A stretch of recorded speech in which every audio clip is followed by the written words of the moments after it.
Start. Here we go. Call to order Chaska Parks and Recreational Commission for Tuesday, December 10th, 2024. Roll call, please, Mary. Jason Branch, Here. Chair. Here. Elizabeth Wyving, Vice Chair. Here. Michael Howard. Zach Saressig. Georgianne Keyport. Here.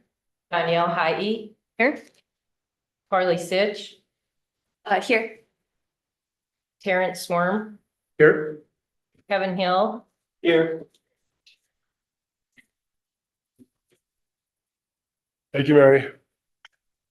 All right, that moves us to number 3 on the agenda, adopt the agenda.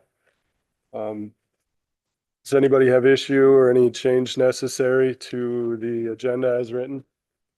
If not, I will ask for a motion to adopt this evening's agenda. I saw motion. I second. Hi, and Sitch. All in favor, say aye. Aye. Opposed? Agenda is adopted. Number 4, visitor presentations. Seeing none, we will move on to item number 5, approve previous meeting minutes. Do we have any discussion on the meeting minutes from 9/10 of 2024? If not, then I will ask again for a motion to approve the previous meeting minutes from 9/10 of 24. So moved. Schwarm, Second. second. Weinbein, all in favor, say aye. Aye. Opposed? Previous meeting minutes have been approved. Item number 6, receive city council and planning meeting minutes. 6A, we've got quite a few of council meeting minutes, both August, September, October, and November. Any discussion on either of the minutes for the city council? Yes, on the city Awesome. council meeting from 10/21, there was a visitor presentation where a resident asked the council if they are going to address the electric scooters and electric bikes that are using the pedestrian spaces. I know this is something that we had discussed here as well, but I wanted to point out that that was brought forth by a resident of our community, and I'm sure we all notice it and feel it with the varying speeds and such. And I know, Liz, you had a good comment about the pedestrian, I can't say the whole pedestrian walk bike master plan. Just, I think with Danelle bringing this up here, it kind of brings out our master plan and the importance of the 6 E's, or is it 6, Marshall?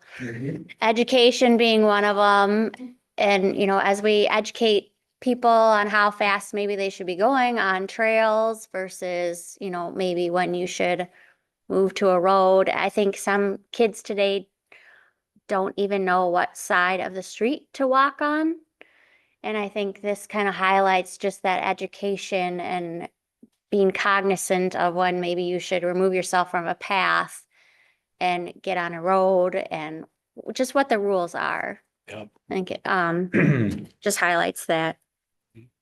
Yeah, I can share some thoughts on that. You know, first off, I think even just educating people about the different classes of e-bikes and the fact, you know, that they are allowed to be on trails. There is some legislation though that some people aren't aware of, that you do need to be 15 or older to be on an e-bike. So there is a level of enforcement that could be had for those younger than 15.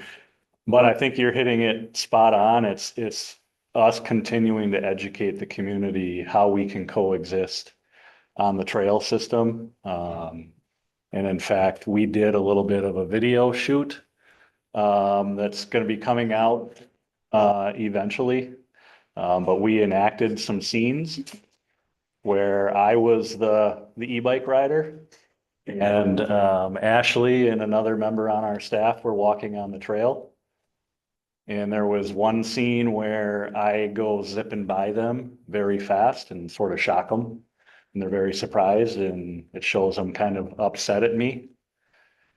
And then there's another scene where I am on the e-bike, following the rules, going at a really good speed. But those two are kind of hogging the trail, making it hard for me as the e-biker to get around. And I'm trying to say on your left, but they have earbuds in and don't even hear me. So in that scenario, I'm a little frustrated as the e-bike rider. And then we finish with the perfect scenario. You know, people on the trail paying attention and aware of their surroundings, and I let them know I'm coming on the left and they step aside. It takes 2 seconds and I go by them and we wave. And then there is a final scene where I happen to be seeing them again on another day, and they actually are now interested in buying an e-bike. We wanted to learn more about the e-bike, so. So we are gonna be working on putting more stuff like that out, which is kind of a follow-up to that individual that came to the city council meeting, and I'm sure there's a lot of others that are thinking the same thing. Were you in an elf costume? I was thinking of the same thing. You might get more viewership. Elf is out even side of Christmas. I don't know if you noticed in that visitor presentation, but that same individual asked about lighting for the smaller dog park. Mhm. Is there not already adequate lighting there? There's some street lighting that already exists, and then our kind of public works departments looked at it. I think to add more lighting would be difficult just because there is residents right across the street. So I think at this point, our answer is to not incorporate more lighting. It's just really not intended to be lit up, so. Okay. I had a question on one of the meeting minutes. This was an August one. I don't remember which date it was, but it mentioned a second grant for the Big Woods. And I don't recall that, or what, do you recall what the reference to that was? Or what is the second grant for the Big Woods Park? Yeah, so the first one was the Minnesota DNR outdoor grant, I believe. And then the second one was that one that technically it's still got to get approved through the upcoming legislative session. So I think that was the second one that we're Okay. referring to, What but does that one involve? What was the scope of that one? Do you recall? it was a pretty significant, application process, and then the legislature utilizes and Carly can probably fill in the gaps here, but I think they rely on citizens to help evaluate the applications, and there was a couple kind of rounds of narrowing it down. And one of the final rounds was us giving a presentation. And then from there, they decided decided which applications were going to get put into the actual legislative session for consideration. And I think our understanding is at that point, it becomes a little bit more of a formality that typically they get approved because they went through such a process to get there. Okay, that's good to hear. I had a question on another council meeting, and this is not quite as adjacent to our particular commission, but on 11/4 City Council, Mayor Winchell noted a purchase agreement was signed for the new public works site. I know the public works site's going to be renovated, but is there a new public works site that had to be purchased? And where is that? Yes, so they are working on a purchase agreement for another site to rebuild a new public works facility. And mainly because there's actually a cost benefit on the current site, a significant cost. It would be relocating a major power line that goes through. And so, and that really wasn't gonna really add value to the actual building and the operation of that site. So through further evaluation, it's actually more cost effective to rather than incurring a cost to move that electric line to purchase land and build a new facility. Public Works is fully moving. And they'll keep the current one though more for like a cold storage, Got it. so it'll be a little bit more additive. Okay, where is the location? It'll be kind of on Creek Road. off of Creek Road, where that new roundabout is, back in where the industrial park over there. Thank you. Mhm. Any further discussion on the council minutes? Oh, okay, 6B, planning meeting minutes from 8/14 and 9/11 of 2024. Any discussion or comments on the planning meeting minutes? I just noted that there was talk about park dedication fees or infrastructure for the 4460 Spring Creek Drive development. I'm just curious I think that's just in concept plan still, but I think it was interesting to note that the planning team asked for that specifically. Just noting there wasn't another park within a half-mile radius. And then also, they talked about tree preservation and that neighborhood is gonna be near a busy road, so the need to have even a tot lot or something. Yep, so that would be on the south side of Chaska Boulevard, I believe, there's a little triangular section just kind of down from Fleet Farm. And so our comprehensive plan doesn't call for a park. But I think the question is whether or not it's viable, for people to safely cross Chaska Boulevard to then access the future park we're planning over there. But technically, because it's not in our comp plan, we can't require the developer to incorporate a park, but I think what they're trying to do is advocate for the developer to include a tot lot within that development, which can then just provide an option for the residents in that local area and an amenity that could also just attract people to want to live there too. So Then I forget, is then the city takes over the maintenance for that tot lot if the Oh. developer puts that in, or that's part of the developer's responsibility? developer Okay, usually goes into some kind of a homeowner's type of maintenance plan. okay, Yeah. thanks. Yep. Any further discussion? Okay, we have received the city council and planning meeting minutes. That brings us to item 7, reports. And 7A, Resilient Community Project Presentation, the University of Minnesota students. All right. Really been looking forward to this one, Yeah. guys, so. Mayor and Commissioners, thank you. As you know, I've provided some updates along the way that we've been working on this, and so I'm excited to have the students from the University of Minnesota here with us tonight, and they're going to be coming up shortly and introducing themselves. But I also want to welcome Kayla, who's here tonight. She was their professor in the evaluation program course, and then we've also got Stina with us tonight, who is the Resilient Communities Project Coordinator at the University of Minnesota. So we've been working with her as kind of on a partnership for this project. And then also Ashley is here tonight, our city planner. Her and I worked on this project together with these students.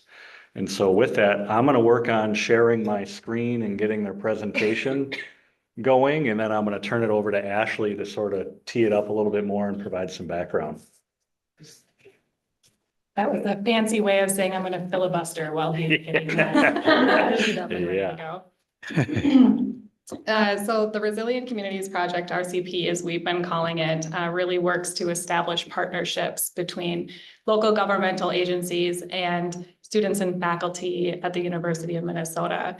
The partnership is really focusing on projects that are aimed at advancing community sustainability, equity, and resilience. And we get to do that by way of access. We get access as a community to university students and their faculty, and they help provide research and technical assistance to us. So earlier this year, the city of Chaska submitted a proposal which included a variety of different topics. The one that you'll see presented to you here in a moment is the city's first partnership project through a program evaluation class. So as Marshall said, we've worked with this group of students for the better course of the fall semester. They're going to present their project to you, and their project is really aimed at developing an evaluation program and a strategy to help establish a baseline data for the pedestrian and bicycle usage over time, which really gets to one of the 6 E's from the recently adopted 2040 Bicycle and Pedestrian Master Plan. We plan to use the toolkit that they've put together to track infrastructure implementation throughout the city, in track trail usage throughout the community, so we can really show and demonstrate the value of our trail network here within the community. So before I turn it over to them, I think Marshall alluded to this a little bit, but we've really enjoyed working with them. They've been phenomenal. I think you will also agree when they finish up their presentation, they've really exceeded every expectation I think that Marshall and I had going into this. So it's truly been a delight, and I'm really excited to turn it over to them and have them share their work with you. Okay. Well, Ashley, thank you so much for that introduction. It truly has been quite a pleasure to be able to work with the city of Chaska on this project. I think I'm probably not alone in my group in saying that we're probably the luckiest group in our class in terms of just getting a really wonderful client and a project that's really dedicated to a really wonderful mission, which is improving the Parks and Rec system so that clients can derive even more satisfaction from the existing system that they have here in Chaska. So we are in program evaluation as part of our coursework here at, or not here, but at the Humphrey School at the University of Minnesota. This is our team.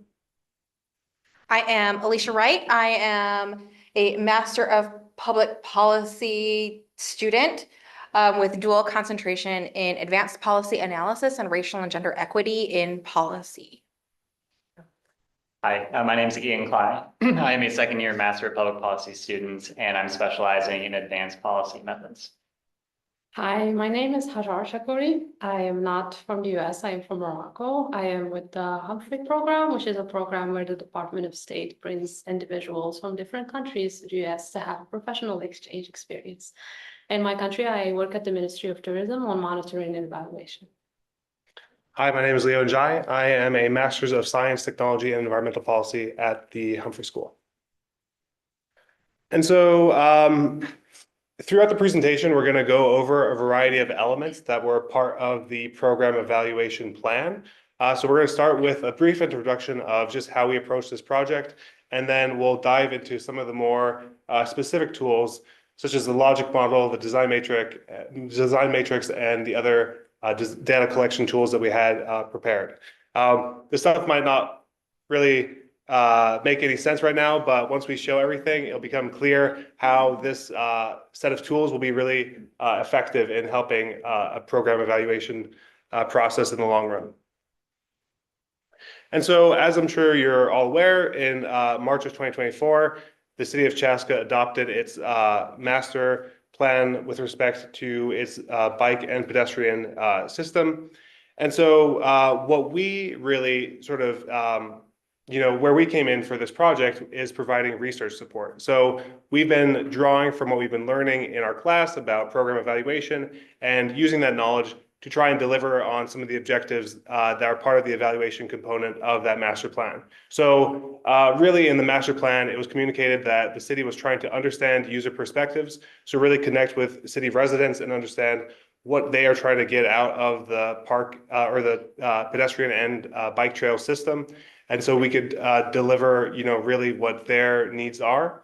And then we also really prioritize supporting a culture of walking and biking. We understand that that's one of the things that makes Chaska such a desirable city to live in, is that people know that they have a really great outdoors system here. And then we also want to develop a set of metrics that would allow for the tracking of the different elements of what is, in our view, really important for assessing whether the pedestrian and bike system is effective in delivering its services to its resident or the city's residents. And so I really want to highlight that this project has been a very collaborative endeavor. It's been a partnership with the city of Chaska. We've been working with Marshall Grange, Ashley Cawley, as well as the Metropolitan Council. We were working with Mackenzie Young Walters, as well as Stina Kilsmeyer Cook from the Resilient Communities Project. And so really for this evaluation plan, we wanted to establish baseline data. So identify from the get-go what are the different metrics with respect to citizen satisfaction, some of the infrastructure details, the actual length of the trail system. And then we also want to create a data collection design. So identify, how we're going to be collecting different kinds of data. Is it going to be through surveys versus focus groups? And then we also want to really analyze the data that had already been collected from citizens using the existing survey that was implemented. And then for the plan, we're really trying to identify what are the needs that citizens have. We want to identify the value that the new investments will provide. And then, as I was referring to earlier, really support that culture of walking and biking. And so this was sort of the series of steps that we went through for this project. So we started by defining the evaluation questions. What fundamental questions were we really trying to answer through our evaluation plan? We then developed the logic model, which we'll show soon. But that basically is a way of connecting things that are going into the project. So that could be time, it could be financial resources, it could be physical resources.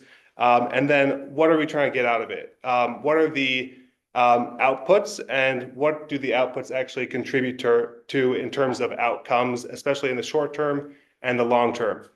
And then we also created a design matrix, which essentially identified how for each overarching question, what were the sub-questions that would answer that overarching question. And then lastly, we identified and designed data collection tools that would actually provide the Parks and Recs department with the questions and the surveys needed to actually collect that data. Right, so I get to delve into a little bit of the fun stuff that Leo mentioned. So the first thing is the logic model, as we've mentioned. This is sort of a tool that helps us connect all the elements of the project. So we're thinking inputs, activities, outputs, and outcomes from the short term until the long term. So I'm sure you know the master plan better than I do, but this is sort of like a fun exercise that helps us understand the project better so that we know what we want to evaluate.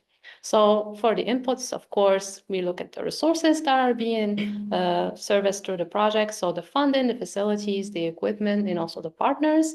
And then we look at the activities. So a lot of improving the network, expanding upon it, holding engagement, educational activities, and also improving safety and improving access for underrepresented populations. So these activities lead us into outputs, which we have identified here as the number of pedestrians and bicycle users, the number of users who come from underrepresented populations, the miles of improved of the network, how many gaps of the networks have been addressed, and how many residents are actually aware of the network. So then we move into the other element of the logic model, which is the outcomes. So for the short-term outcomes, we would hope to see that there's an increased usage of the network all year round, that the network is more accessible for all kinds of users, that there is increased safety, that there are reduced gaps, and that there is increased interest overall for the citizens of Chaska in using the network. And then at the intermediate level, we start to look at behavioral change. So it becomes more pronounced. We're looking at improved accessibility and maintenance of the network all year round, improved network connectivity to key destination and community hubs.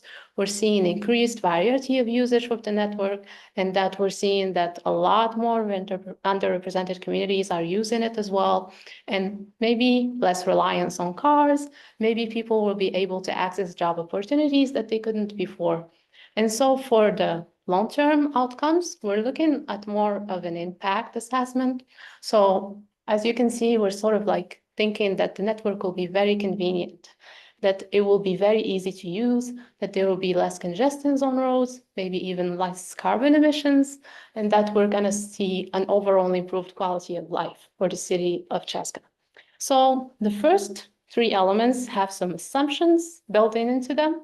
So we are thinking if we expand the network, if we enhance it, then automatically there will be more usage of it.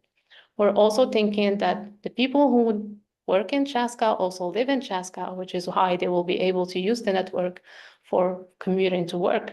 We're also thinking that the evaluation and the results of it will actually help in decision making. And for the other three elements, which are the outcomes, they are linked to the impact that we would like to see. So the impact that we have understood is that Chaska's desirability will be enhanced, that there will be more community prosperity, and that there will be increased health and wellness for all the residents of Chaska. So then, after understanding the project, we move into design matrix. The design matrix is this framework where we identify our areas of inquiry. So here we start to think, what are the questions that we need to answer in order to evaluate this project? So here you can see some examples of the areas of inquiry that we had. There are dozens of them. But for example, when we look into users, we would want to know what is the most and least sections of the trails. When we're looking into users, we would like to know what are the barriers that are preventing people from using the network. We would also like to see what are the demographic differences in users and what actually makes users feel safe on the network. What is their perception of safety? So when we identify the areas of inquiry, we then start to think, how will we answer these questions? So then we start to delve into what are the data sources that we're going to look into. Being that this project looks both at sort of quantitative data and qualitative data that has to do with quality of life and perception and whatnot, we knew we would need a variety of data sources. So we knew that we would need infrastructure metrics. We would know that we would do a survey, obviously, and we knew that we would need focus groups to delve a little deeper into the results that we would get from the survey. And then while talking with our lovely cooperators in this project, we understood that city events were a pretty big deal and that they really wanted to have something there that will improve engagement with this project. So we thought that looks like also a data source for, information. So what we wanted to do is have this approach where our questions were linked to different data sources so that we can have more depth. So that, for example, when looking at barriers, we didn't just do the survey and look at trends and have people check 3 boxes and then stop at that. We would love to also have focus groups where we would ask people, what are their barriers, particularly for them, because they can be different depending on the person. And so then we could have not just quantitative data, but also qualitative data that informs us on how to make better decisions and improve the network. So this has been sort of our process. And then we move on from this to actually thinking of how we're going to build the data collection tools, which I will leave to Alicia to talk about. Yeah, so as Hajar had mentioned, our goal was to create a mixed methods approach, which combines those hard numbers of quantitative data with more human-centered qualitative data. Our quantitative tools are the survey and the trail counting technologies that you kind of see on here, and then the qualitative tools being the focus groups and those city events, the community engagement directly between city staff and residents. Taking this approach allows Chaska to have both the breadth that quantitative data provides with the depth that qualitative data provides, really giving a well-rounded approach. So then when we look specifically at each individual data tool, you can see that there are really that all of the data tools complement each other very well. Starting off with the survey, there are 22 questions that are grouped into 4 different sections: usage of behavior, awareness and perception, barriers and improvements, and then demographics. Most of the I'm sure you see 22 questions and you're like, oh my goodness, it's going to take forever. But actually, because most of the questions are closed-ended, meaning that respondents have fixed answers that they can check, that aids in the speed of which someone can get through a survey. Examples of these kinds of questions are like, how aware are you of the master plan? And there's a rank of 1 to 5, of the trail maps and resources, of educational events, of the trail webpage. And again, each of these you rank them 1 through 5. Also, what barriers, if any, prevent you from using the trail and sidewalk network more frequently? And we've listed a whole bunch of potential options, and with also a spot where someone can select other and then write in what barriers do they experience. We do have also some open-ended questions for residents to be able to elaborate on their answers or suggest improvements that they've thought of, but we haven't thought of in the pre-baked answers in the survey. There is also a specific section that is related to commuting, because again, we wanted to get to that piece of people who work in Chaska, live in Chaska. So how easy is it for someone to commute via the trail network? So then moving on to the focus groups, this is a qualitative data piece. This is specifically designed to target underrepresented communities, including BIPOC, differently abled, women, aging, and elderly. Just some of those demographics that maybe have different considerations and have different things that affect them than what would generally be thought of. The goal here is to more fully understand their experience and how their needs may or may not be met through the trail system as it exists at that time of data collection. Questions for this tool include, like, what has been your experience of the trail system? Leaving it very open-ended so respondents can then bounce off of each other to explain what their experience is like more fully. Also, what makes you feel safe or unsafe on the trails? What is safe for me might not be safe for you or for you, leaving that open-ended, again, to really dive deeper into what is it that makes someone feel safe. This tool, specifically in recruitment, utilizes trusted community leaders and messengers to assist in that recruitment process. We also suggest providing powerful incentives to increase participation, likelihood of participation, such as paying participants in $50 gift cards, providing childcare. That way, people who maybe would not normally be able to participate because of childcare duties are then able to. Ensuring that the location where the focus group is going to be held is easily accessible to people with different abilities as well. Again, this is to encourage participation. Moving on to the trail counting system. These are devices that are installed as part of the infrastructure of the trails themselves. And they provide an automatic count of trail users as they're going by that trail counter. There's a lot of different types. In our report, we provide a whole lot of different options that are available. And with a range of abilities. They can be as simple as a camera that just counts specific movement that goes by, and as complex as measuring the vibrations in the ground to determine what type of activity the person is doing as they move by that counter. The goal of this method is to gather real-time data on usage and monitor the effectiveness of the infrastructure over time, because this is something that would be gathered all the time as part of the infrastructure. Lastly, as mentioned with those community events, it involves engaging directly with event participants through methods such as live polling, doing like mapping exercises to get at like what do people understand about the trail system and what it looks like, doing kind of demonstrations to do more of that education piece and more. Again, the goal is to gather real-time data directly from the community in a very approachable way because people are already at these events. So then we put all of this together into a cohesive monitoring system. This, because we recognize that the master plan covers a 15-year span. So ensuring that the evaluation could be done at multiple points to track progress towards goals was really key for us. As you can see, each tool runs kind of at its own cadence, and each of them kind of complement each other. The trail counters being continuous, it's the big yellow bar there that it just runs all the time. The community events are seasonal, so it makes sense that those would be in a seasonal pattern on here. The survey and focus groups are the things that have probably the most unique cadence, where they are done in 3-year cycles.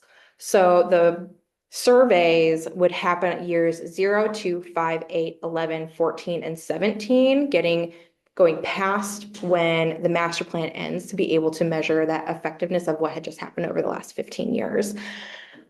Those would occur in like August through October. That way you can still get that overlap of reaching people with those city events to encourage that participation in that survey. And then the focus groups happen the year after the survey in years 0, 3, 6, 9, 12, 15, and 18. Again, because if in that survey data analysis, if something surprising kind of comes up and the city decides that they want to delve a little bit deeper, they have that opportunity through the focus groups a few months later. And so all of this put together really tries to create that monitoring system that, like I said, like starts with that baseline data and tracks particularly every 3 years, how it's progressing towards the goals, with the idea of by 3 years after the master plan has been completed, you have an idea of exactly how effective were the efforts at various points in time, while also allowing yourselves opportunities to tweak and shift where need be in order to reach those goals that you have. Yeah. All right. I am going to be the last person speaking on behalf of our group before this project ends up being passed to you all for the implementation part. And so let's look to the future a little bit. I want to first just talk about some concerns and limitations that Chaska should be aware of, and then also talk about some opportunities that should hopefully arise from the implementation of our evaluation plan. So when it comes to the 4 different data collection methods, there are some limitations that each of them face. So starting with the trail counting technology, as it is with technology, it can be subject to glitches in areas in which they may need some maintenance. And so the city of Chaska should be aware and trained on how to properly maintain any trail counting technology that they procure as part of this process. When it comes to the survey, there could be issues with sample bias. Perhaps citizens that are more engaged with the community are more likely to respond or to have more accuracy with their responses. And so that's something for the city to be aware of as well when they receive those survey results. Same thing with the focus groups here. This method would likely target populations that could be less likely to respond to the survey, again, yielding some sample bias. And then lastly, with the community events, this could be a situation where if the Parks and Recreation Department has a table and they're inviting people to come and approach the city, perhaps the people who have the strongest opinions will be the ones that are likely to talk to the city of Chaska with their thoughts and feelings. So with that said, there could be some very strong opinions, but that might not be representative of the entire Chaska population. The great news is that when all of this information from these 4 data collection sources are taken together and looked at holistically, that eliminates some of that bias that's inherent in each individual one. So that's why we encourage more of a diversity of data collection sources in our plan.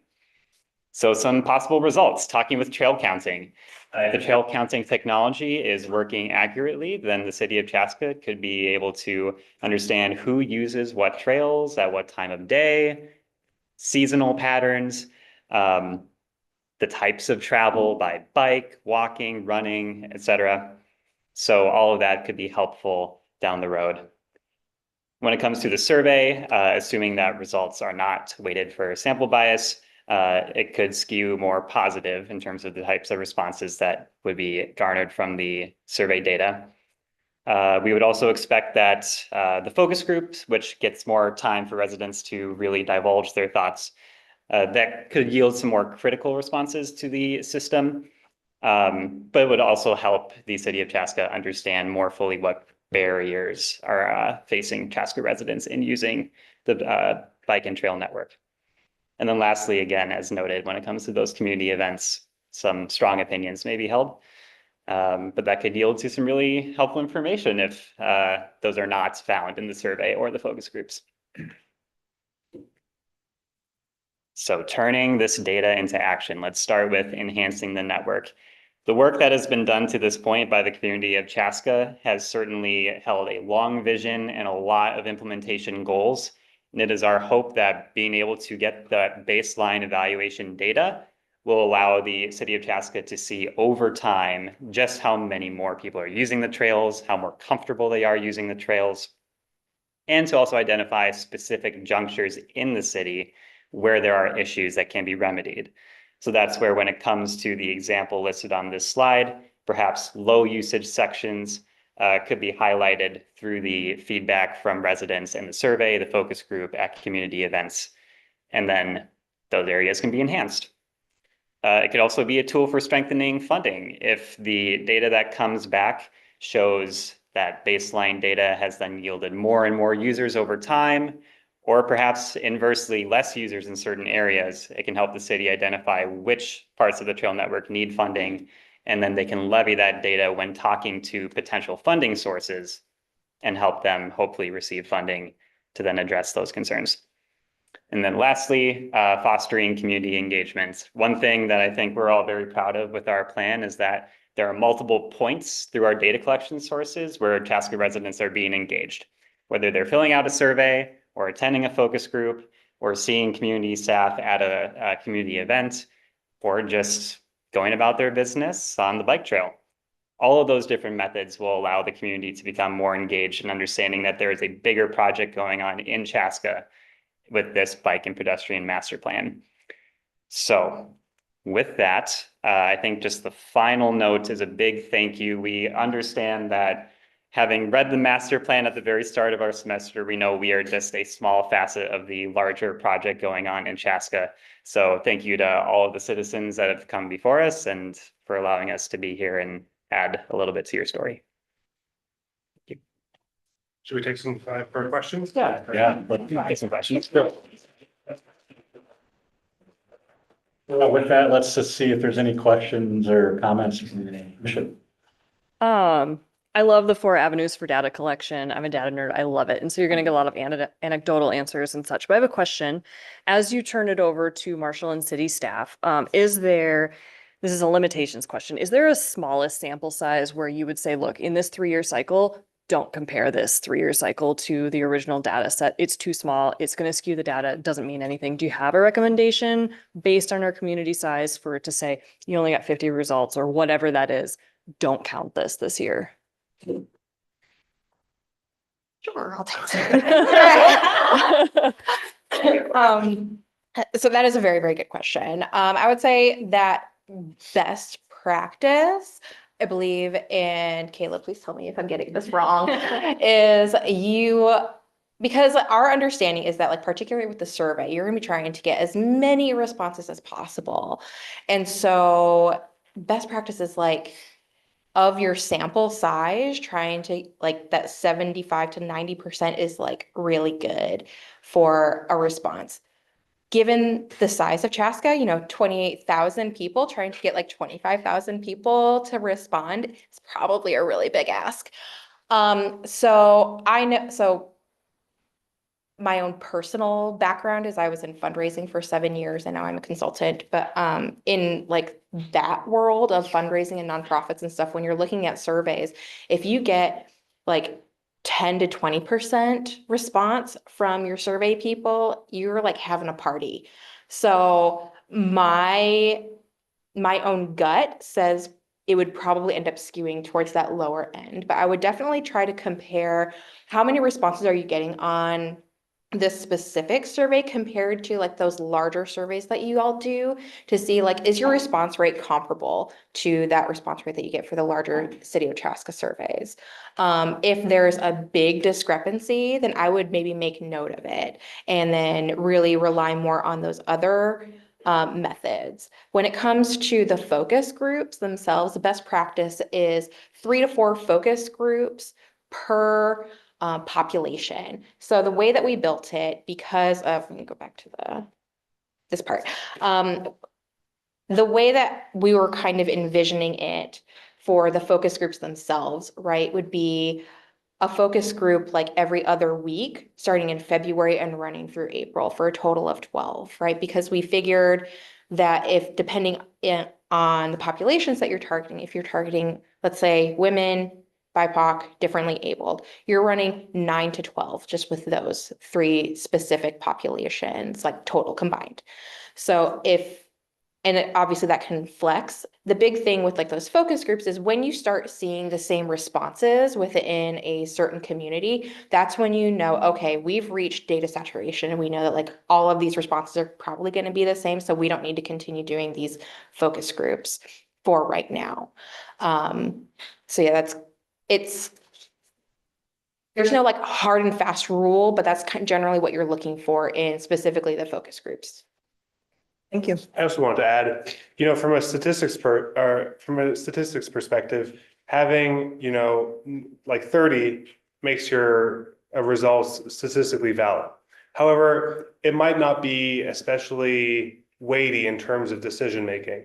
But I also wanted to say that I'm sure in your roles as commissioners, when you're interacting with citizens, every comment and every conversation that you get from somebody counts in some way, right? So I feel like even if you don't get that 30 respondent threshold, it's still, useful information to think about. So, yeah.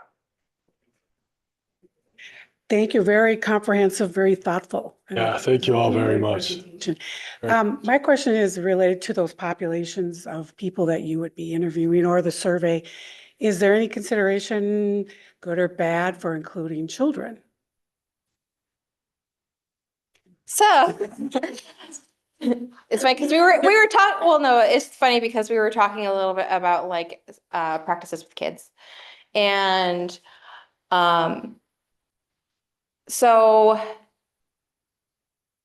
we specifically in the survey decided that kids would not be taking the survey because when you get into using minors as your participants, you could very quickly get into some areas where you're going to need what's called an IRB, which is something review board where you have to run your institutional review board. Thank you, Ian.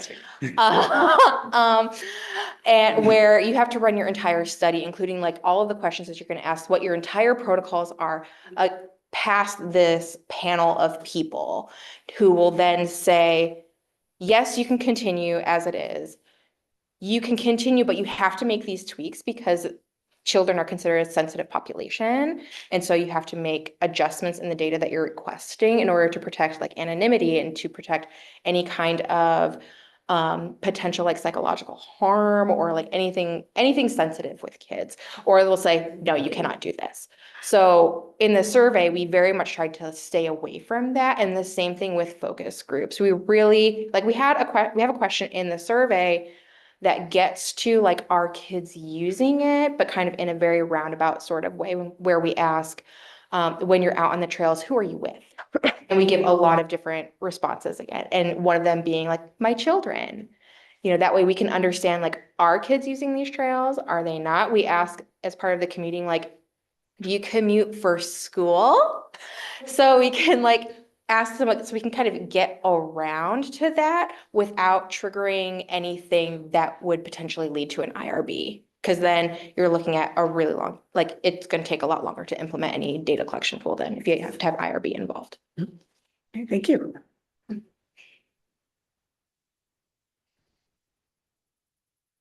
Questions? How long did this program span? Did you start in September or to now? Okay. Yeah, just about 4 months or so, so not too long, but we've been working at it for a while, so. Yeah, I think we also have a great instructor, so everything that we've been able to share is derived from her, so. Yeah. It's true.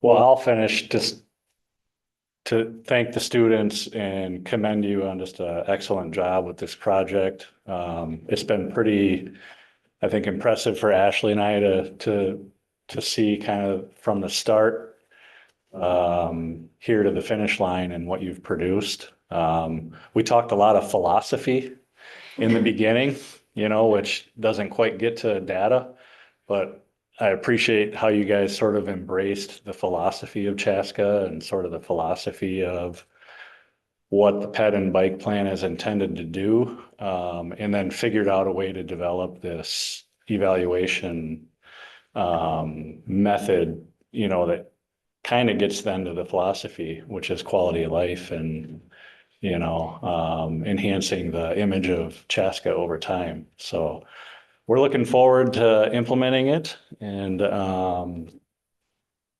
kind of echo your sentiment. I think we enjoyed all of the presentations we got to see of the student groups last Friday, but Ashley and I think you guys are the A team. We appreciate that. And then I'll finish with, just so the commission is aware, we are working with Stina on sort of taking a next step with this project. So thinking about the resources that might be available at the U of M to take this survey and figure out what platform to build it on. So that we would have basically the capability of then going out next summer, early fall, to get that survey out, but then maybe utilizing a class in the fall semester next year that could help analyze the data. Because I think that'll be the key here. First time out the gate, you're sort of trying to figure out what's the story this data is even trying to tell us. And maybe getting an outside perspective on that in conjunction with staff's perspective will be helpful. So Yeah. we're excited. Yeah. Awesome. So Awesome. Thank you all for your time. Thank you. Thank you. Your hard work.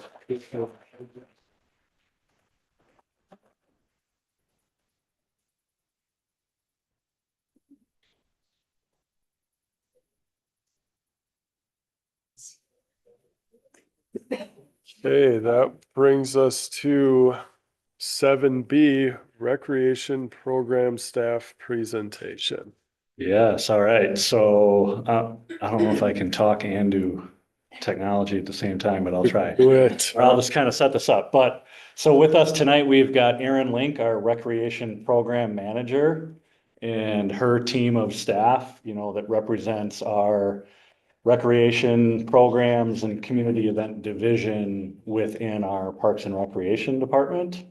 And I'm just going to turn it over to Erin as I set up this presentation for them to go through some highlights over the last year. Great. Thanks, Marshall. Yeah. Marshall said, I'm Erin Link, the Recreation Manager for Chaska Parks and Recreation. Thank you for the invitation, or at least allowing us to be here tonight. I'm very excited for all of you to meet the entire recreation team. This is really kind of a tough act to follow, I think. I wish we maybe could have gone first, but we'll do our best. But no, really appreciate the opportunity to be here and just really share about the important work that we're doing and really some highlights from 2024. So that's kind of our main goal for tonight, is just to highlight this past year. And I think we're up now. So as you can kind of see from some of the numbers and some data on our first slide here, really the program participation and attendance at events and just engagement with the community has really been wonderful this past year. I think we would all agree we've really seen kind of a nice upward trend even over the last few years, just with people signing up for programs and coming out to an event or to events. We definitely have some areas in our department that are really just booming as far as enrollments and numbers. So exciting work that we have going on right now. I do just want to point out with this first slide and with the numbers that are here, that these are reflective of our team here, so the recreation team. So there are programs that are taking place with our curling and event center team and our community center team as well. So some of the things that aren't included in these numbers would be like our swimming lessons, skate lessons, fitness classes, curling leagues, all of those types of things. So they, I know, will be coming, I think, at a later time, probably into the next year. So Marshall. All right, our mission and our vision. I truly think that this team that we have here tonight is so great at really embracing our mission and our vision with Parks and Recreation and really living that out with our programs that we provide. Our primary focus is to really serve the community through programs and events. And I do truly believe that that through the opportunities that we're creating, we are kind of hitting that vision as well. And we are creating a healthier community. And I know that we are helping families and participants really create memories that they're going to have forever. It's kind of fun when I end up talking with somebody, an adult that talks about like, well, I remember when I was in a park and rec program when I was a kid and those sorts of things. Maybe it's a parent coach that we have that's coaching now and they talk about something they were doing as a kid with Parks and Recreation. So it's pretty neat that we get to be a part of that right now and that work and creating those memories for people into the future. And a really cool part about Chaska, and I think we would all agree that just all of the great amenities that Chaska has that we get to utilize with our programs and events. So, we have the community center, we have the curling center, we have a lot of parks, 30-ish or something like that. You guys probably know the exact number. All the different miles of trails that will have lots of people walking and biking.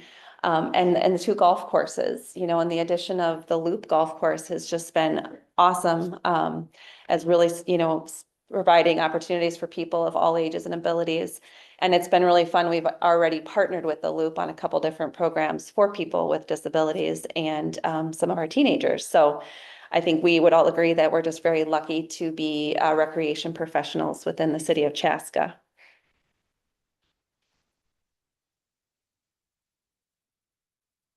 All right, and then speaking of the mission of serving the community, this team right here is just really knocking it out of the park and just very top notch. I'm probably a little bit biased for sure, but they are just a tremendous team that does tremendous work. And I think there really isn't a better team around, and just the level of professionalism, creativity, and just the, kind of that top-notch customer service that these guys bring to work every day is truly amazing. So I am very lucky to get to work alongside and support this team every day, and it really makes coming to work a lot of fun. So, and with that, I think everything that we do, everything really starts with ideas.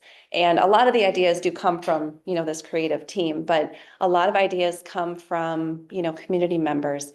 Liz had an idea before we started tonight. So, it might come from a pickleball player. We know pickleball players tend to have a lot of ideas. We have maybe another organization comes to us with an idea, but the really cool part I think about our recreation team is that they really are kind of a yes team, and will take those ideas and try to respond and kind of put those things in motion as best we can. So, and as you can see with the list up there, we've got like a list of responsibilities for each of us, but at the very bottom too, there's a years of service. So I just have to call out, I hope they don't get mad at me, but call out a few people on our team here that have been dedicated employees with the city of Chaska for 20+ years. So I have to call out Joan Seedorf and Sandy Jansen. You're welcome. No, and then really, and they just provide so much experience, knowledge, history with the city. And then we have, all of us that fall somewhere in between. And then we have Catherine, who's one of our newest employees, who has been with us for just under a year. She'll be a year, I think, this next month. So I think just with our all of the, experience and talent that we all have, we just have a really great team. Yeah, and they're going to be coming up here and introducing themselves in a bit and sharing more in their areas, so. All right, and I do think that one of the best parts to our work is that we do get to serve such a broad reach and have a broad impact. So, we are truly, when we say that we serve people of all ages and all abilities, it is very true. We have, some of our programming that's parent-child programming, maybe it's a music class, gymnastics, class, preschool sports. We're serving people as young as 1 and 2 years old. And then we have, all of that we do all the way on up through our active older adults and our AOA participants who come to lots of programs within the lodge. So I think that's kind of really a piece that I really enjoy, is that what we're doing is really having a very broad impact on many, many people. All right, next slide. All right, I'm going to pass it over to Sydney, and she's going to introduce herself and share more in her area. Hello, I'm Sydney Seifert. I am the Community Events Supervisor for the Parks and Rec Department. I've been with the city for 7 years. This is actually my first year as the Community Events Supervisor, even though I've been involved with events throughout my whole time here.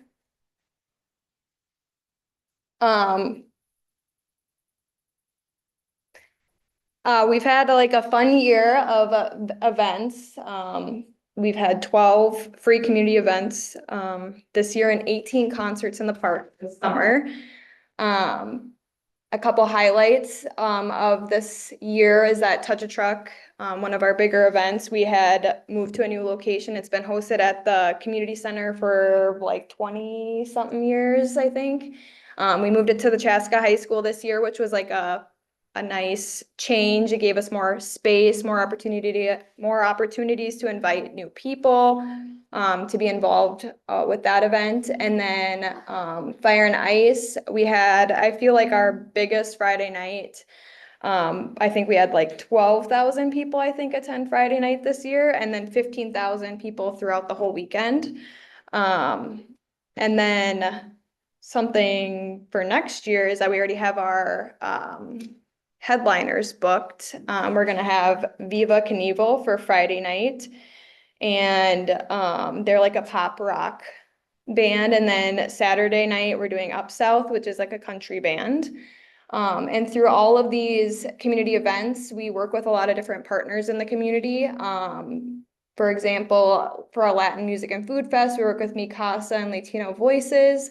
New this year, we've worked with the Southwest Metro Chamber to combine our concert series with their farmers market to grow attendance with that, because we both kind of felt like we were lacking attendance. So we wanted to combine it to make it a bigger thing, bring people together. And then some goals for us for next year in the community events world is that we want to grow our volunteer program to help support our community events, and then continue to provide opportunities for community gathering, and then grow business relationships and our sponsorships. Slide. Yeah. And then the impact for our community events, these are just some of our testimonials. We took some surveys, which was new this year, to get feedback on what people liked about each event. These are just some from our bigger events. So with Touch a Truck, someone said, "This was such a great event. Thank you so much to everyone who made this happen. Only thing that would have made it better. We heard Shakopee had a helicopter, but in all seriousness, our kiddos had an absolute blast." And then for Fire and Ice, loved the fireworks. So much fun seeing the community come together for food, music, fireworks, and fun. Thank you for continuing this summer celebration. So it just shows that putting on these community events, people enjoy, and it just is another reason to just continue these traditions and bringing people together. Next. And then these are just some of our sponsors from this last year. We wouldn't be able to hold or do some of the things in community events and our programming without sponsors from the community. They really help us to enhance just our events and just add more, whether it's just a bigger band, bringing more like kids activities or like other opportunities. So like this year we had at Fire and Ice New was like a dunk tank or whatever. So just making our stuff more enhanced and bringing more opportunities to continue to host these free events. I think that's it for me, but do you guys have any questions about my area? I don't think I have any questions, necessarily, but, just a bang up job. I love the community events and I'm a sucker for Fireman's Park. Yes. So yeah, any event going on there. I mean, just tonight I drove by and the lights on, it makes me smile. I love it. But yeah, just such a great job. I mean, the Fire and Ice this year, just seeing that many people there on Friday night and the fireworks, I tell people, as many people as you have to come see these fireworks because they're amazing and it never disappoints. And so it's just, I mean, across the board, not just Fire and Ice, but everyone across the board is just great job. Great job. No, thank you very much. I'm curious about volunteers. You said that's one of the goals is to raise volunteerism. Do you mean just in terms of like coaching, like the basketball leagues or baseball leagues, or is it Yeah, it would. other volunteer opportunities, and how would someone go about signing up to be a volunteer? Yeah, so I think it's all around, whether it's community events, helping out in coaching our rec sports or being involved in our adaptive programs, helping out in the lodge, just all around, just gaining more awareness that people can volunteer for these things. And then I'm still working on a way to a better way for people to sign up and know where to go if they wanted to volunteer. So hopefully next year I'm gonna have that in place so that people know where to go and where they can volunteer and what they can volunteer for. Okay, thanks. Yeah. Okay. Thank you. very much.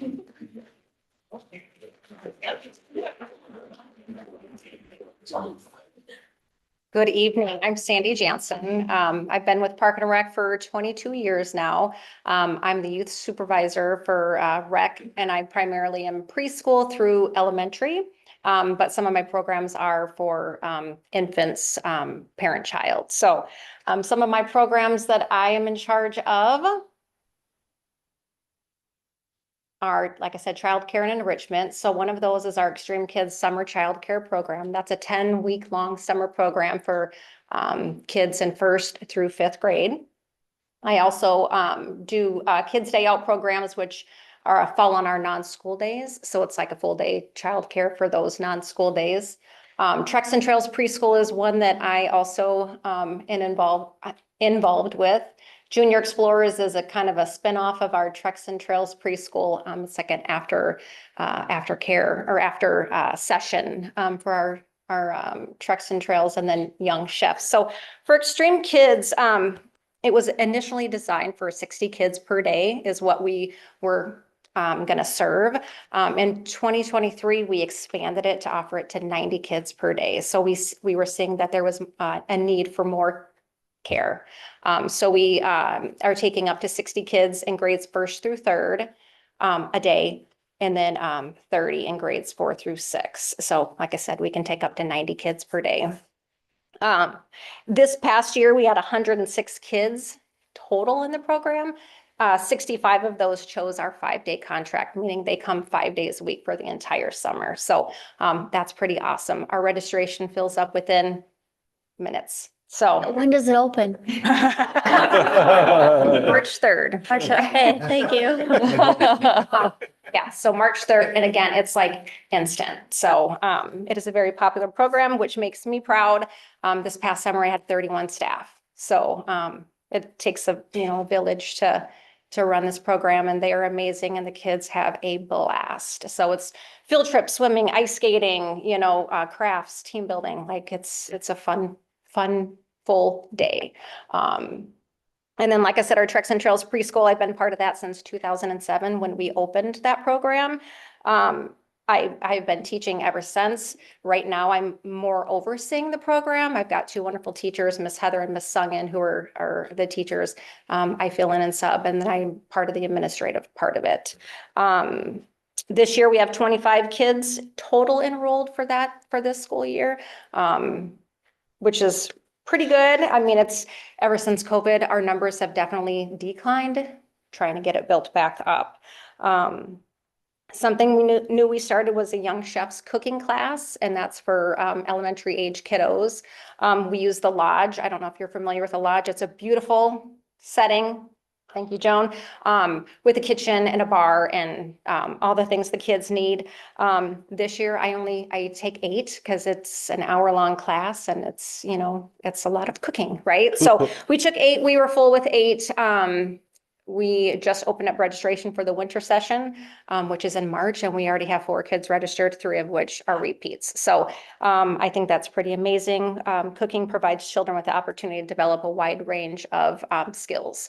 They make 2 recipes each day, or it's a 4-week session. So each week they make 2 recipes. So they're making a total of 8 different recipes. So I think it's amazing. I think it's great. They love it. They want to see more of it. Some more of the programs that I am involved with is Music Together in the Valley. That's a parent-child one. And again, it's infant to 6 years old. We have 10 enrolled in that session. Top Time Adventures is one that we do. It's again, another parent-child one. It's crafts, games, snack. And we use the community center, and we also use Village Hall and Carver for that one. So we get to use both of those spaces. Kid Create Studios is an art class or an art camp that we do. And then we also do a youth theater camp. This past summer, we had 70 kids enrolled in our theater production. So, and that's a week-long theater camp that we do twice a year, once in March and then once in the summer. A couple goals that I have is to increase our enrollment in our Treks and Trails program. Like I said, we used to have a higher enrollment, and it's always something that I'm working towards getting more kids into that program. Another one is a leader in training program for our extreme kids. Like I said, they age out, going into 6th grade. So like that's, 6th, 7th, 8th grade. Sometimes there's a little gap there. If we can have them in our program in a leader in training to kind of see how it is to be, one of our leaders, but yet they kind of still get that child care,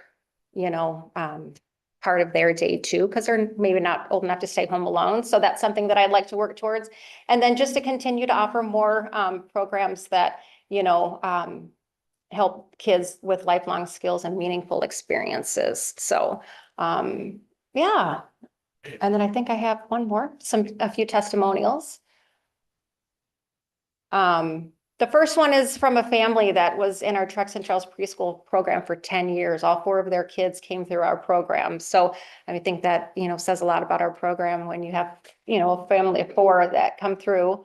And then the other one is for our extreme kids. I did a survey at the end of the summer.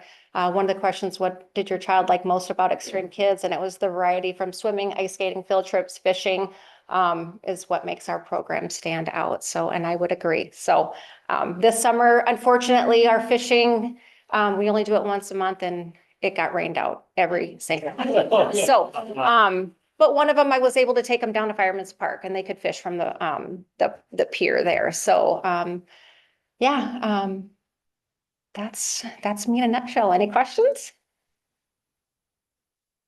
I mean, this is, please, Carly, go ahead. I have a comment about the doing like a leader in training. So I used to work at a place called maybe you're familiar with Tamarack Nature Center.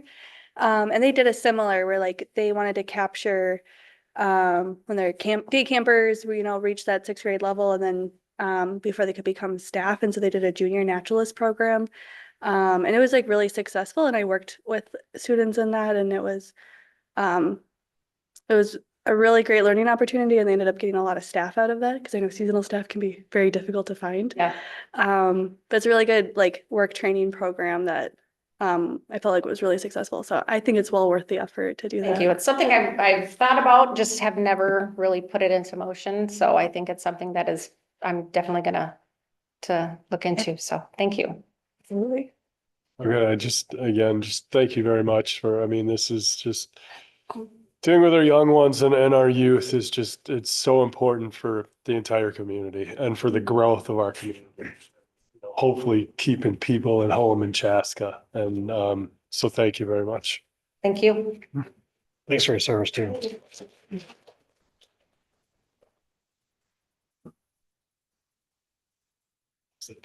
Hi, hello, my name is Catherine McCarthy. I'm our newest employee. I guess newest full-time is now Nikki, but I'm still the newest. I'm 11 months, a year at the end of January. So kind of focusing on teen programs, but helping out with everyone's activities across the board. It's been a great learning experience as a new professional to kind of do youth and kids and a spud bar in the lodge or help with garbage at Fire and Ice. It's been great to see all aspects, but.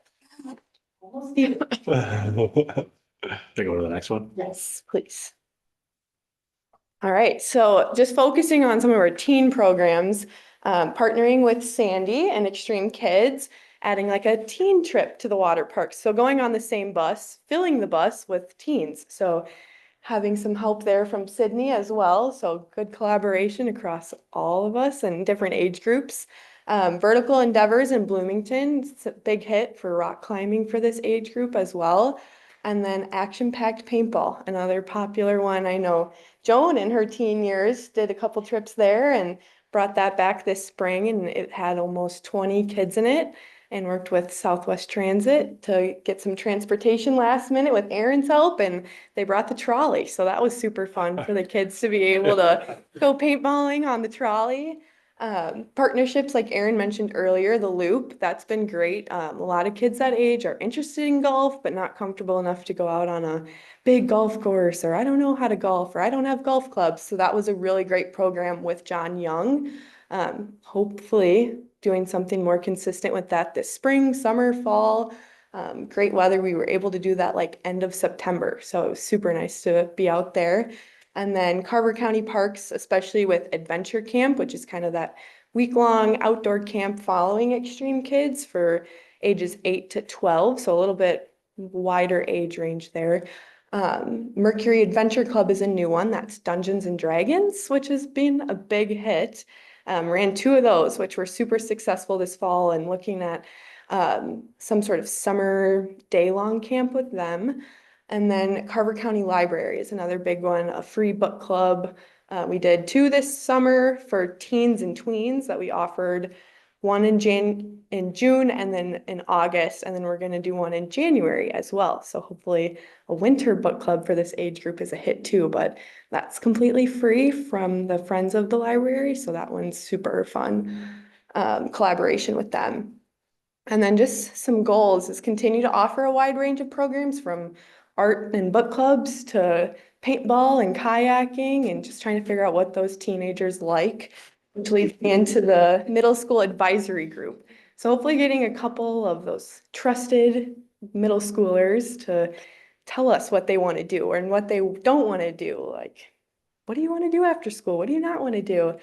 And then just continuing to build community partnerships with different organizations and see what these teens want to do. I don't have a testimonial slide, but one of my favorite ones was from a teen that filled it out after paintball, and all it said was, "I wish I would have worn a long sleeve shirt." So that's about what I get for testimonials. So I left that slide out, but yeah, that is all I got. I love the idea of a middle school advisory group. That's just brilliant. Yeah, they have one already established with the superintendent. So there may be a way to work with that group that's already established rather than forming a completely new one, but trying to get a good idea going with the middle school population especially. Yeah, no, that's good. I mean, not that any age group is, has its difficulties, I guess, but I mean, the teen one can be, there's just so much going on with the kids and their development at that age. So just, you know what I mean, having, inspiration and things to do that excite them and opportunities to do that is awesome. Yes, It's more awesome. So thank Take you. notes and put out a pamphlet as a community service, and I will read it in like 5 years. I'll memorize it in 5 years. Yeah. What are the enrollment, like kind of numbers with the teen programs? Is it hard to get kids to sign up for their? It really varies. So Dungeons and Dragons was our most recent one, and we did one on a no school day. So they were there from 9 a.m. to 4, and it had like 15, 16 kids in it. But then we ran an after school Dungeons and Dragons the following Friday, and it only had 6 or 7. And it was just, it's interesting. I don't know their schedules pattern of, I want to do it all day or I don't want to do it all day, so I'll come after school the next Friday. So it's been kind of roller coaster of the water parks definitely are a big hit. I think almost all of those were full this summer. Where then we did like a kayaking with Carver County at Fireman's Park, and there's only 1 kid in it. So it's very hard to pick a date, a time, an activity. So that's kind of the hope with this advisory group, that they can give a little more personal guidance from the teenagers directly. So, Great. Yeah. Well, thank you. So thank That's you. that. I could have.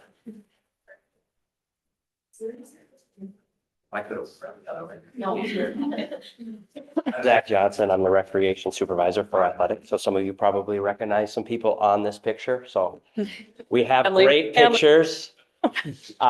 This just shows, the excitement, the happiness that our programs offer. So we've got a lot of these kind of pictures. So if you ever want to see some kids or families or parents happy, just,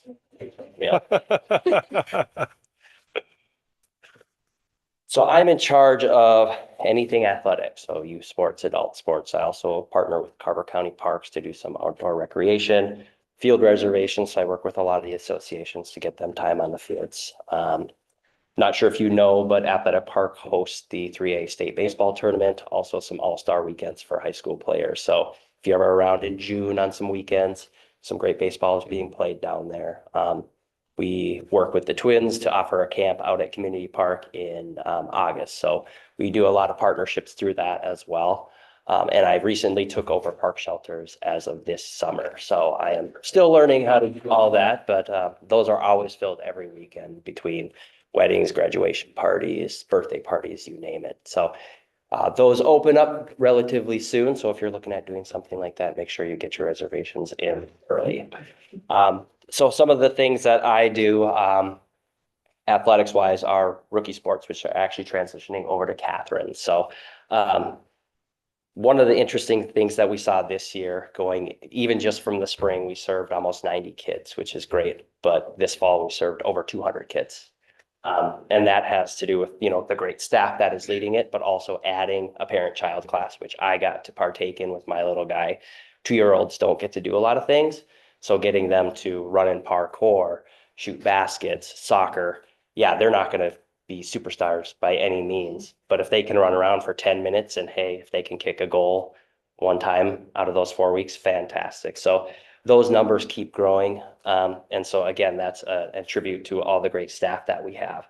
Our gymnastics program, which you might have had some of your kids in, that always fills. And we have a wait list of, almost 50 people that want to get in. So we are adding some more classes going into 2025. This year, as soon as we opened our registration, it was a race between rookie sports and gymnastics to see who could get the most kids signed up. So it's a tight race. We're not going to reveal who won just yet. So you just have to stay tuned for that. There are a few spots open, so get the word out, but those are usually ones that fill up fairly quickly. And our youth sports, which I know a number of you have had your kids in, those continue to grow. For instance, our youth baseball increased by 30% from 23 to 24. And then our youth soccer went up 10% from 23 to 24. So those numbers just keep growing. And a lot of that, and I tell the coaches this, it's the coaches and that run it. So parents have great feedback on, Zach, you do a great job of organizing. I said, no, it's the coaches. They do a great job of getting those kids involved, engaged, learning the game from some kids. This is their first time ever touching a basketball. They've seen maybe brother or sister playing, or they've seen it on TV, or mom and dad have talked about it, but they've never done it. Well, Andy is coaching Corbin. You should see the smiles on the kids' faces. And then from week 1 to week 6, and they may not have made a basket. Week 6, they've made 2, and that's their whole year. So those continue to grow. We are going to add a few more going into 2025 to hopefully keep those numbers on the upswing. We added a homeschool gym class this year, which was brand new. It's something that I had done in a previous position. A lot of homeschool families will do things outside in those warmer months, up until October, November, but then where do they go when it's cold? So recently we've implemented that. Last year we had 17 kiddos, which was great for our first try. We're up to 23 now. We're going to offer 2 more sessions going into 2025. So we do a variety of different things between teaching them floor hockey, pickleball. Dodgeball is a fun one, so they always want to play that. If I gave them a choice of what to play every day, that would be what they would select. Parents don't want to play dodgeball every day, but so just last week we did a basketball session, and then we'll go into another session of basketball next week. Adult sports, what we say is we're holding strong. I mean, okay, strong is probably not the right word, but we are still holding on to our adult sports. Just there are so many kids things that are going on where a lot of communities are folding their softball or their volleyball, you name it. We're still able to run those. We're still able to provide that to our community. While our numbers, kind of like Catherine said, a roller coaster, our volleyball leagues are on the upswing again. So we're hoping to see that with some of our others like softball and like our basketball leagues like that. So while the numbers might not be where we want them to be, we are still providing that service to people who want to join those. And pickleball is obviously a big one in this community. You've seen that Lions Park has added 5 brand new courts, and the feedback that we've gotten so far is fantastic. So the Public Works team has done a tremendous job down there. So all the kudos goes to them. So if you haven't seen those, I believe Aaron has some pictures of those new courts. We actually were able to host a pickleball tournament down there for the first year in conjunction with River City Days. It was the Battle of the Paddle. So we served over 40 players. Our women's bracket filled. So men, we got work to do to fill our bracket. It was a great day, and it was 95 degrees on the courts. But we served over 40 people. We had tons of people coming through. Yes, it might have been due to River City Days, but we had a lot of people stopping, asking if we're going to run another tournament, if we're going to run any more. And that was our first go. So we wanted to see how it went. We got a lot of great feedback. I worked with a couple members within the community on that tournament, and they have some grand ideas of 144 players, 2 days. It's like, that is a lot of people to be playing pickleball. So we'll see where we go, but pickleball continues to grow. So we're adding leagues, we're adding lessons. As Catherine is adding a teen advisory board, we've talked about adding a pickleball advisory board. There's a lot of communication. There's a lot of people that have a lot of opinions when it comes to pickleball. So if we have a group that can come together and meet with me rather than 18 different people coming at once, we can streamline that process. And we'll move on to my testimonials. I won't read them all, but testimony number 3, like I said, the coaches were great. This was such a fun program, and we will for sure be signing up for more youth programs in the future. Thank you for putting on great programs for the kids to keep engaged. Again, I give that to the coaches. I put it together, but the coaches are the ones that make it what it is. So, and for our gymnastics, we have great staff. The kids keep coming back. All the programs that we have, we get great feedback like this. And so I thank the community. I thank the staff that we have and the coaches and the volunteers that we have, because we couldn't run our programs without those people. Any questions for me? I will say though, the organization that goes between timing, like basketball, we've always participated in basketball. You have so many children and you have to figure out, are they playing on which court at what time? And then you have another game right after that and then another game after that. And so yes, the coaches are awesome. I'm biased. My husband does. But I thank your husband for coaching everything, so. But the timing within the season and just the timing and the organization that goes into that particular activity is just fabulous because it's always been so easy to coach, whether it's soccer or basketball. And I say it's easy because I don't do it, but there's never been any communication issues. And honestly, getting our kids around age 3 into some of these sports was how we met our community. I mean, right around when COVID restrictions were lifting, we didn't know anybody because, we hermited it up for 2 years. I knew my next door neighbors and that was about it. And this is how we met everybody that we know now. And it was just been a fabulous opportunity. So thank you for putting these on. We've had coaches who have been hesitant to try it. Like, I don't know anything about soccer. Well, neither do I, but I'm good with kids, so I can teach them. And they come year after year. And the kids love having their parents a part of it. So yes, it's a great trade-off. Anything else?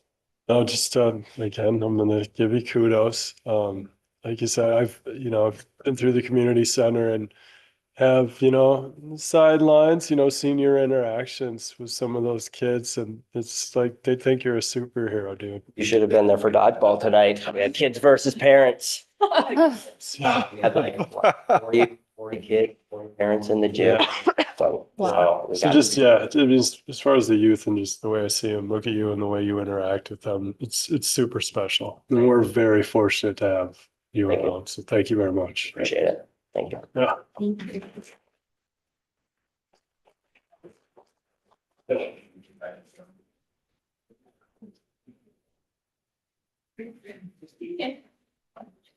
All right, well, I was one of those parents just playing dodgeball. So I don't know, switching sides. He was with the kids and he was with the parents and but no, yeah, kudos to the whole team. But I think Zach has done just a great job. And even with this dodgeball program, he's turned this last session into that parent-child game.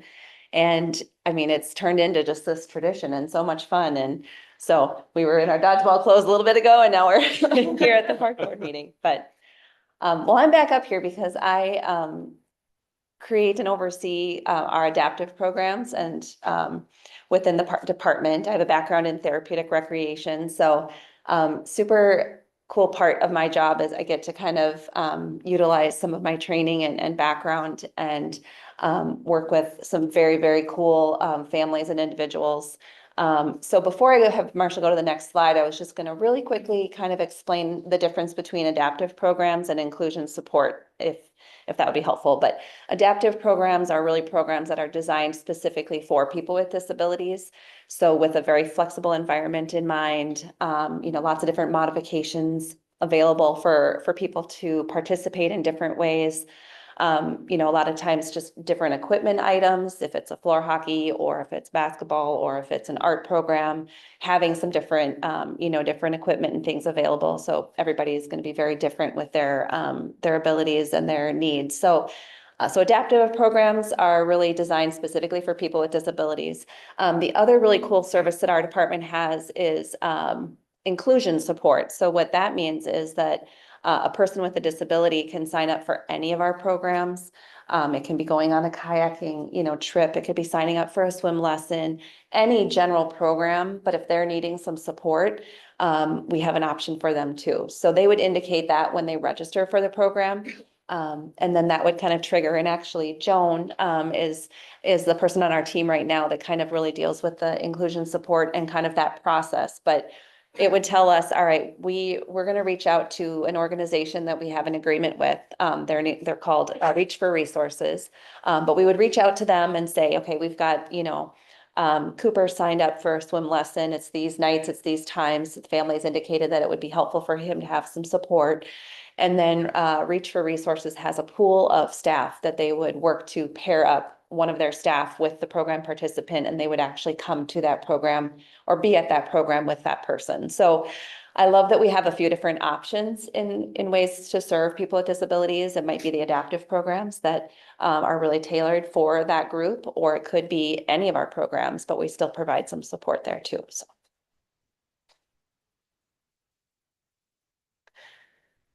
All right, so kind of echoing Zach a little bit with some of the youth sports and youth programs that are really just on the rise. Our adaptive programs are really similar. You know, we have seen so much growth over the last few years. You know, I think we tried our first adaptive programs, I believe it was 2019. So we had just tried a few different things. There's a part-time staff person, her name is Tanya, and she's wonderful. And she's kind of my partner with these programs, and really involved and does a lot of great work with them. But we had kicked off a few different programs that year. And then of course, COVID happened. And so everything kind of shut down for a while. When we were just just gaining some awareness and some momentum. So it took a little while for us to kind of get things back off the ground. But over the last few years, you can kind of see with these numbers, then that's why I kind of went back to 2022. I'm kind of erasing before that. But really since 2022, we've just seen so much growth in terms of the programs that we're offering, in terms of enrollments, just different individuals that we're serving. I think, you know, we started in 2019 with those first few programs with like 4 people signed up for one of them. And maybe then we were up to 6, you know, and things like that. And now, you know, we've had up to, you know, 25, maybe 26 people signing up for an adaptive basketball program. But the other thing that we've really been working, you know, those first few programs we started with were really kind of geared towards like gym programming, sports, kind of more of the physical fitness. But we were just starting to get a lot of feedback from people that it would be great to have, you know, some other types of programs, you know, more of the arts and the dance and things like that. So we've really worked hard to kind of broaden that variety of things that we're offering. It really kind of ties into when you see the growing support, and I mentioned the partnerships. I think there's kind of a theme here with our, you know, our team and our department is I think we're really great at partnering with different groups and looking at those win-wins when somebody can bring their expertise and your expertise, and it just makes it a better program. So I've really been working with like the Chaska Dance Center. Their director is doing an adaptive dance program for us for the last few years. You know, a music program. I'm working with an awesome Chaska Middle School music teacher. He did a camp for us this summer. You know, an archery program. I am not an expert in archery at all, but Carver County Parks, they are wonderful with outdoor recreation. So working with them to provide some of these programs. And then, you know, I mentioned the broad reach just with, and I have the 25 different cities. So we have 72 individuals that we've served, you know, this year so far. And out of those 72 individuals, they're coming from 25 different cities. And I think that there's a couple of reasons for that. I think one is that the word has really gotten out that Chaska has a lot of opportunities, and I think doing some great things in this area. So people are hearing that, and the word is spreading. So we're capturing people from different areas. And the other is just that some of these other communities just don't have the programs or the opportunities. So it's pretty cool. We've got people coming from Plymouth and Excelsior and Minnetrista and just all over the place. Let's see. And then as far as just the support too, I mentioned the partnerships, but with all of this growth, and I think that, you know, this is an area that could just kind of keep going leaps and bounds with enough resources and time. So I'm hoping that we'll be able to continue to grow. But with all of that, it's really the volunteers, like Zach mentioned, these volunteer coaches for the adaptive programs. It's having those extra set of hands, those extra people. You know, some of these program participants that are coming do really need one-on-one support, you know, so it's trying to build those volunteer groups and those relationships. And then I mentioned our part-time staff. So we have a group of part-time staff that are called recreation assistants that are really hired to kind of work across all different areas. And we've started to tap into that group, and we've had a few of those staff that have come and helped with an adaptive program. And you know, I think they're a little bit nervous right away, and I'm not sure, I'm not really qualified. I haven't worked with, you know, someone with a disability before. And we've had a few people now kind of jump into that and have just loved it and had a blast. But I think we have one of my goals for this next year is to really develop more of a training for volunteers and staff, so that if we have people who aren't familiar, haven't worked with people with disabilities before, they just have a little bit more, you know, tools and tips and strategies ahead of time so that they can go in feeling more comfortable. So.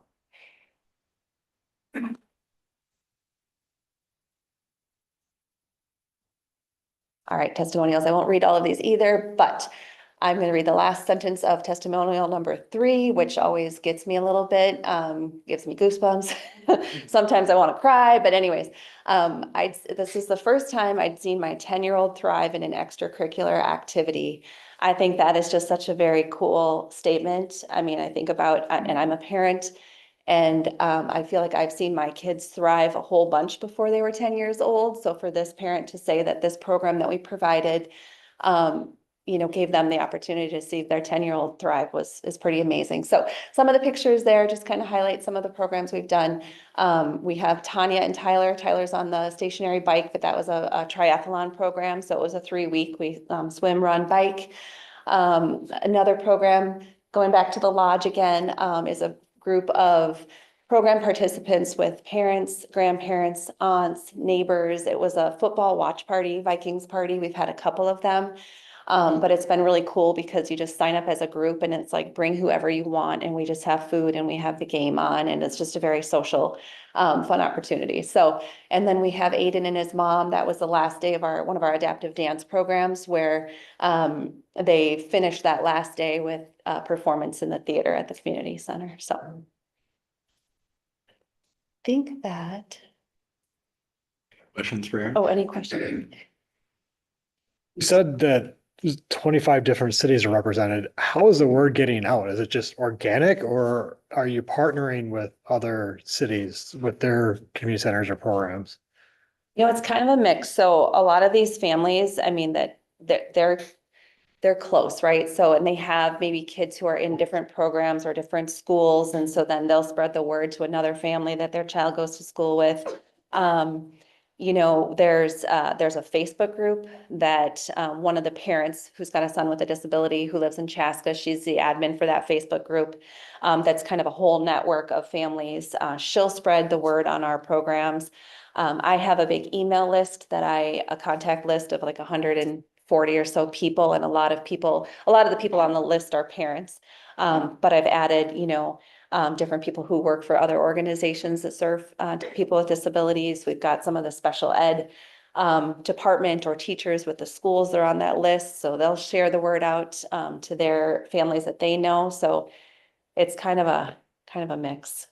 It's a cool community. I volunteer with Top Soccer through CC United, and that's such a rewarding program to be able to do that with, my soccer team, to have those girls go and volunteer there. So very cool. And just, with like, even just going back to our discussion on like volunteers, I mean, we have really made some good connections with, the high school and the middle school. A lot of students some of them need volunteer hours or service hours as part of their schoolwork. So, I think we've recently had some 7th graders that, middle school students that have come and volunteered at some of these programs, and they're needing to get their hours in. But somebody just came recently to one of our programs, and the other 2 kids needed me to sign that they had done their hours. And this individual said, I've already completed my hours, but I just came to help, or, he had come before and had a good time. So, it's been pretty cool.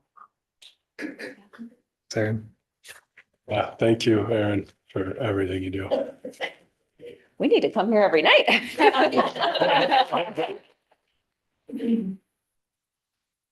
Hi, I'm Joan Seedorf. As Aaron mentioned, I've been here 23 years serving the city. What she failed to mention was I was the youngest hire at 0. I don't know how you forgot that part. So as you would know, through 23 years of service, I've been working in a lot of areas, but where I've most recently landed has been in the lodge area with our active older adult population. But even before I get started, because you're saying there's so many feel good, but I was hired originally to work with teens. And actually one of the teens I worked with was my colleague, Sydney. So to have her be up here doing a professional presentation, talking about how she managed an event for 12,000 people is just so amazing. So, this position has led to a lot of opportunity and a lot of chances to work with a diverse group of people, and also a wonderful, wonderful team.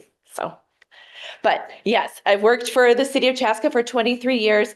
The lodge for active older adults, if you're unfamiliar with kind of where it's located or its history, it was new construction, but an add-on to the already existing community center. So it's on the far west end of the building. Door number 11 is our main entrance.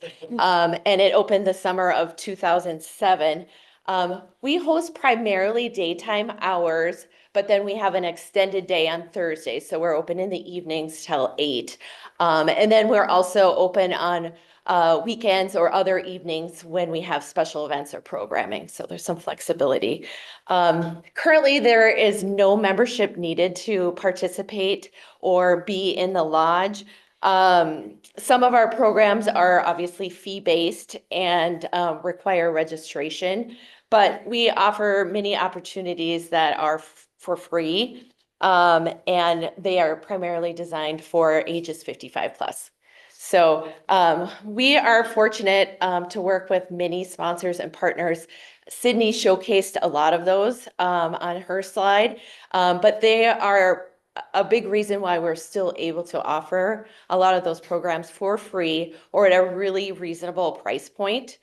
So we are just lucky that we've been able to grow that sponsorship base and the partnerships that we have to be able to continue to do that, because then I think it keeps people involved and engaged, and there isn't the barrier that could be with the pricing. So we're glad to have that. We have daily regular users. We have people that come in the morning and they come back in the afternoon, and they're here, like I said, daily. So they're here Monday through Friday. But we also have one-time users, one time a month, or one-time users, one time a week, that are specifically coming in for something that they love to do, whether it's they come every Tuesday afternoon because they are a bridge player and that's what they want to do. Or today we hosted Coffee with a Cop with Officer Martine, and there is a couple that I don't see really frequently, but you bet I'm going to see them on Coffee with a Cop Day. So, or if it's our birthday celebration. So there's a real diverse selection of participation. You know, it can be super regular and consistent, and it can be one time, or it can be just for programs or people that just love to do day trips. So I feel like what it's doing is serving what people love to do, and they're finding it. And so it could be often or it could be infrequent.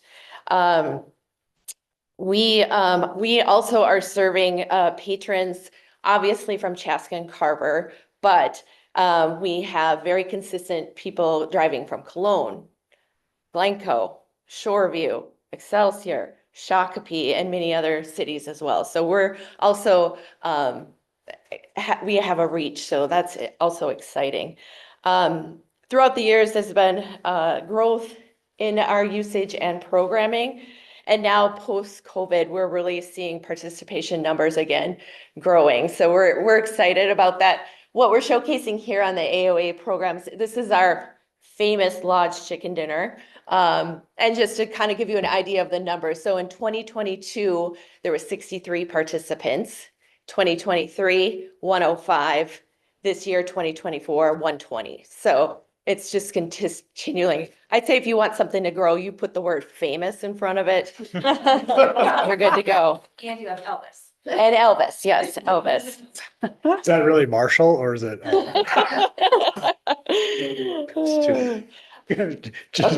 Thank you, thank you. For sure, we're good. Oh, sorry. I forgot my cue. Thank you, thank you. So this showcases, the Lodge offers a variety of programming. It's really important, although we love our bingo at the Lodge, and we definitely offer bingo in different forms.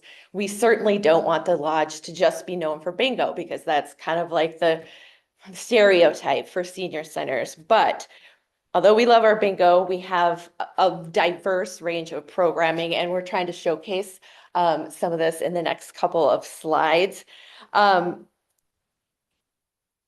We have a focus, even when we kind of built the Lodge and we're looking at what our programming, we're really trying to hit very different components, whether it's for their physical well-being, for their health, for their social, for their educational needs or for their vocational or work purpose.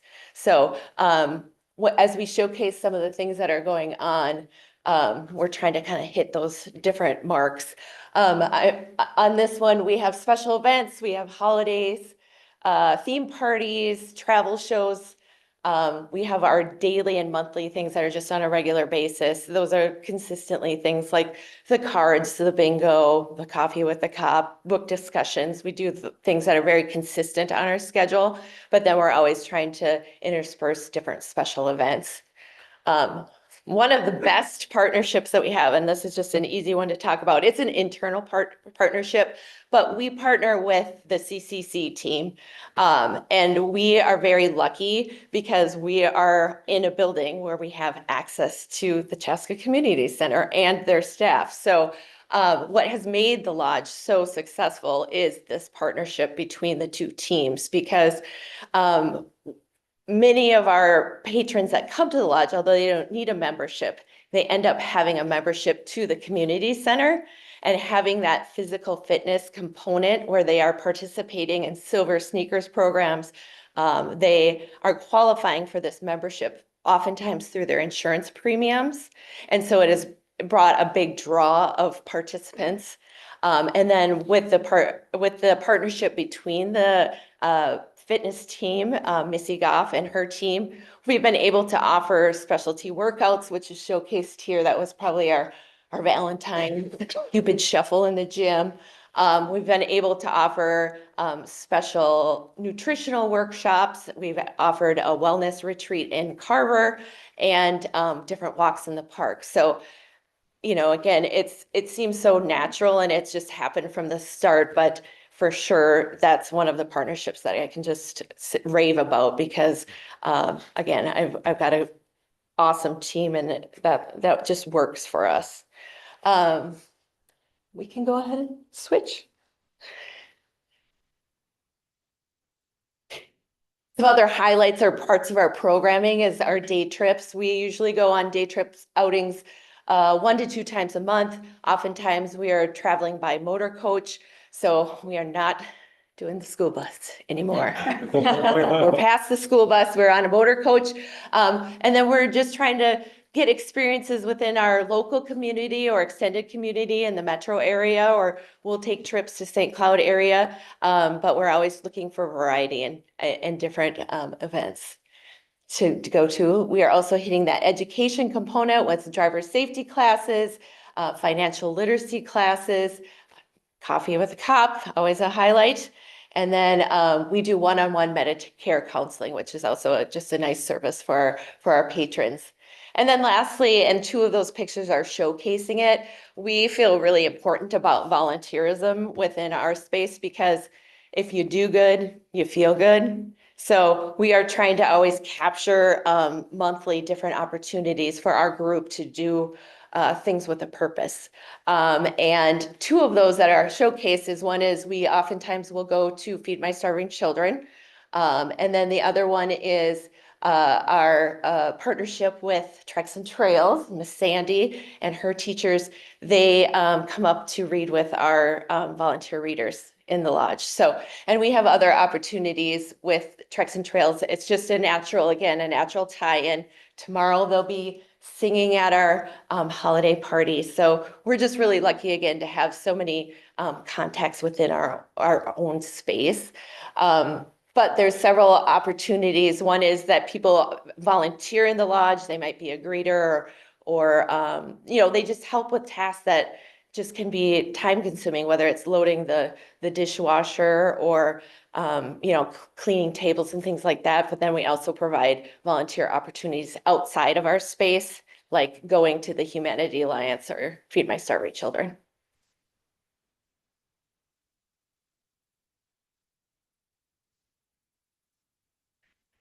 This was just kind of my way to showcase some of the, you know, one is always our vision is right front and center. We're creating lifelong memories and healthier community for all.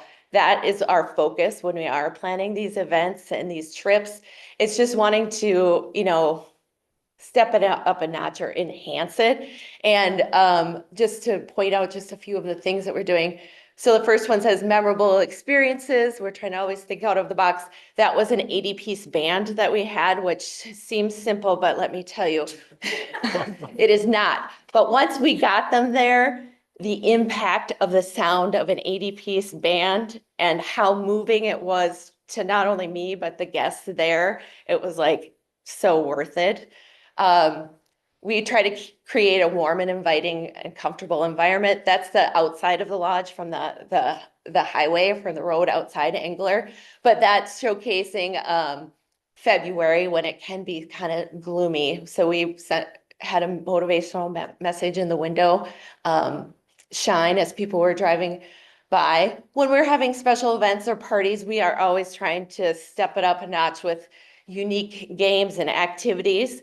And this is a perfect time to introduce someone who has been recently added to full-time to our staff is Nikki.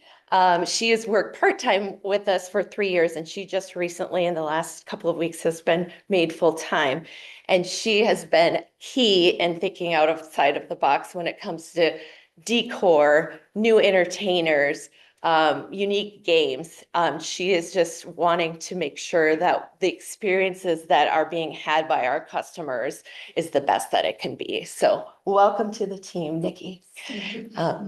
And then the last picture on the right-hand corner is the cherished memories. That's showcasing, we recently had a veterans program within the lodge space, and we were able to recognize 20 veterans that are a regular part of our group.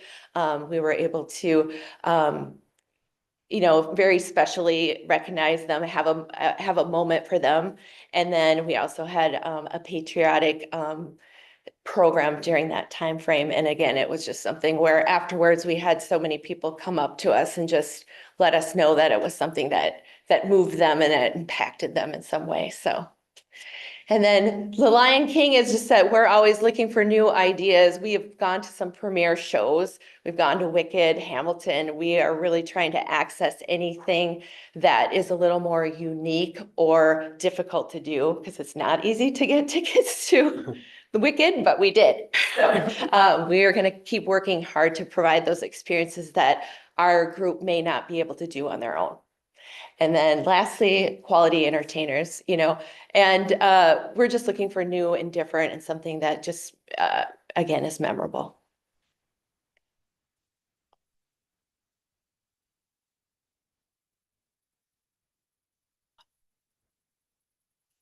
A little delay with Canva. It doesn't like all my tumbling pictures. And then lastly, this is a snapshot of one moment from one activity from each month from this year. And hopefully I'm just showcasing the greatest thing about the lodge, which is the networking, the experiences, the connections made, and most of all, the friendships. Thank you. If you have any questions. Have you seen an increase in lodge participation with the building of Del Webb community? Yes, and funny, in recent weeks in particular. So I think people in that community are probably getting more familiar and comfortable in their own space, and now they're looking for opportunities outside as well. And then, like I even heard today, because I was just down in the locker room, and I think there's new people coming that became members, and they're taking part in like splash class. We've had them in Mahjong and then also participating in our special events. So I think word is starting to spread. And then we've also had some connections with the staff there as well. But as they grow, yes, I've definitely seen that. And it really seems, like I said, in recent weeks, even yesterday when I talked to someone, they said they were from there. And I said, oh, do you happen to live on Robin Curve? And they did, because I knew they're all bird names up there. And by chance, I guess the right address. So no, it's really exciting. And there are, with Nikki on board now too, there's just going to be so many more opportunities and time to do even more outreach, because I know that there are many, many more active older adults that might not know where we are, what we do, or what opportunities they could have. So we can spend more time doing that. And eventually here in the next couple of years, we'll have, they could walk and not cross 41. And safely get to the community center. Yes. If they're able, or take a e-bike very fast. Thank you. Yeah, just thank you very much for your years of dedication and your obvious influence in our community. And you know, I don't ever plan on getting old, but just to have these programs is so crucial. So thank you very much for all that you do. You're welcome. Thank you. That'll be a good spot for you when you get there.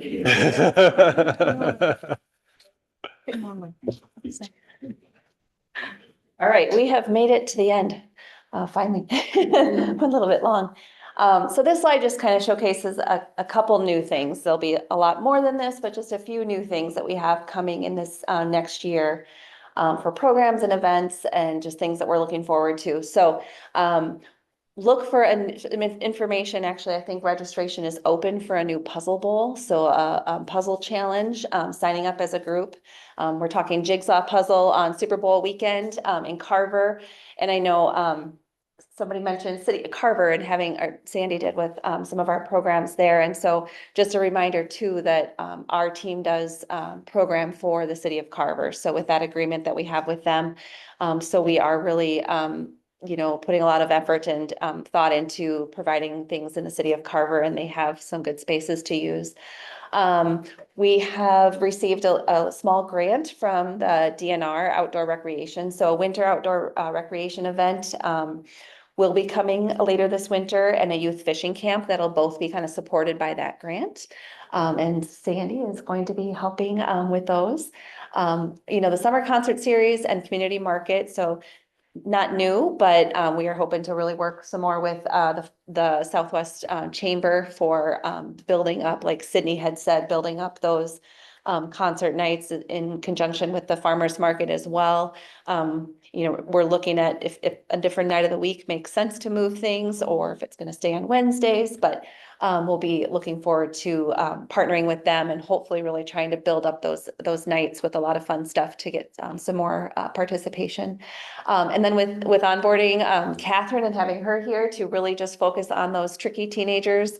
You know, I see a lot of expanded opportunities coming in this next year for them, especially if we can connect and with an advisory group and kind of get some input from those teenagers themselves. And then, like I said, the adaptive programming as well. We're going to try a few new things. Nikki actually is going to be helping with some open art programming, which will be new. And then we are going to be using the Village Hall in Carver for a game night and social for the adaptive program participants as well. And then Zach mentioned the pickleball courts, and there is a picture, it's kind of small, but of the 5 new courts at Lions Park. We are just super excited for that, to have 11 total there. The players are even more excited than we are, for sure. So that'll be a great space to have, and, you know, being big enough to have some more tournaments or expanded options down there.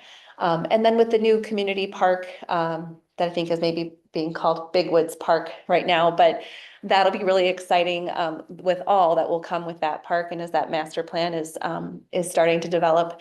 But the Miracle League Field and Universal Design Playground will be great additions to the community as well. We are excited. I know Joan mentioned that Sydney was one of our teens that was in the programs when Joan was doing teen programming, and then Sydney turned into an intern, you know, for us, and then she was a part-time staff, and now she's been a full-time staff for a number of years. But we're excited to hopefully have a Park and Rec intern join us for this summer. So we'll be putting together kind of a description of what that will look like, and then hopefully recruiting for an intern starting even in early January. We haven't had an intern for a while, so that'll be exciting. And then, you know, we really have gone more digital with our marketing, especially after COVID. So, you know, we used to mail the activity guide to all the different homes. It was a lot. So we've really scaled back and gone more digital, but we are looking to do a little bit more of the print marketing this year with a postcard, probably 3 times throughout the year, that will kind of either go before, you know, right before the activity guide, letting people know it's coming, or after, you know, those types of things. So that's kind of exciting. I think we just did a postcard that was highlighting a lot of the community center fitness updates and things like that. And, you know, the announcement of our latest activity guide coming out.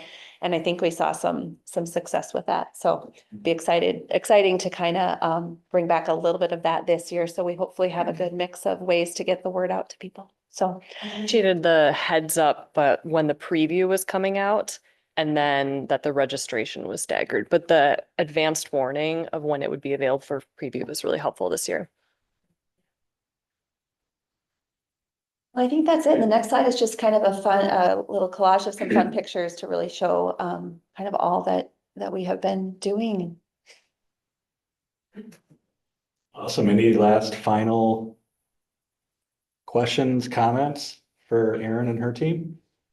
I just want to thank you guys for all of the time and having us here tonight. It's been super fun to kind of talk through all that we do. And I think as we put some of this information together, even for us who we're doing this every day, but when you put it all together, it's kind of exciting to see. It's like, oh, that is a lot. It's a great annual report. Thank you for your Thank you time. very much. Truly, Yeah, all of everybody. you. This Love was that. so Thank you helpful. very You know, this is after work hours, so thank you guys for coming and taking the time to, everyone showing up. This is awesome. Yeah, it's really impressive, the breadth of programs that you guys do. And I think I'm like, oh, I got this great idea. And, you know, go to you and your team tonight and you're like, yeah, well, we've already done that. Like, it's just amazing. So thank you, everyone. Yeah. Great Thanks, job, guys. Erin, and the whole team. I mean, I'm the fortunate one that gets to go to work with all these individuals day in, day out. And, you know, I kind of think about, you know, what Erin said. There's all these great facilities we have in Chaska, but they're just facilities. And without people and without programming, they would just sit there. And so it's a real testament to this staff and just their creativity and their passion and just their motivation to want to involve as many of our community members as possible, from 1-year-old on up to 100 plus. It's just amazing, the diversity, and like, I can't even keep up hardly. So, so it's really cool. I obviously interface more with Erin, just, you know, as a direct report, but it's just really neat to see, you know, what she's been doing with her team and all the different things we do, and with your support and city council's support. So we thank you.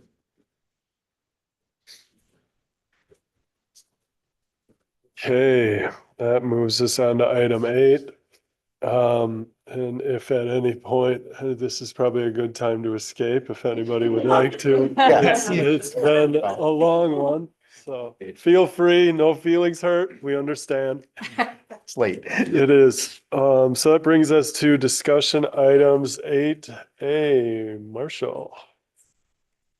All right, so we've got to talk a little bit about the Park and Rec Commission appointments. So it's always at the end of the year where some terms are coming due. So currently where we sit, we've got Elizabeth Wydeen.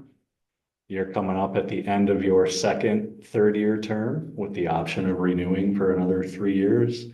Michael Hewer, you're at the end of your first 3-year term. And then Terry Schwerm is at the end of his 3-year term. And so I think from what I understand, Terry has reapplied, but there's still up till December 20th is the deadline. So Mike and Elizabeth, we'd love to have you back. You should have an email with the link to the application. If you'd like to go ahead and renew for another term, I would encourage you to do that. And then we also have a youth representative that's still open too.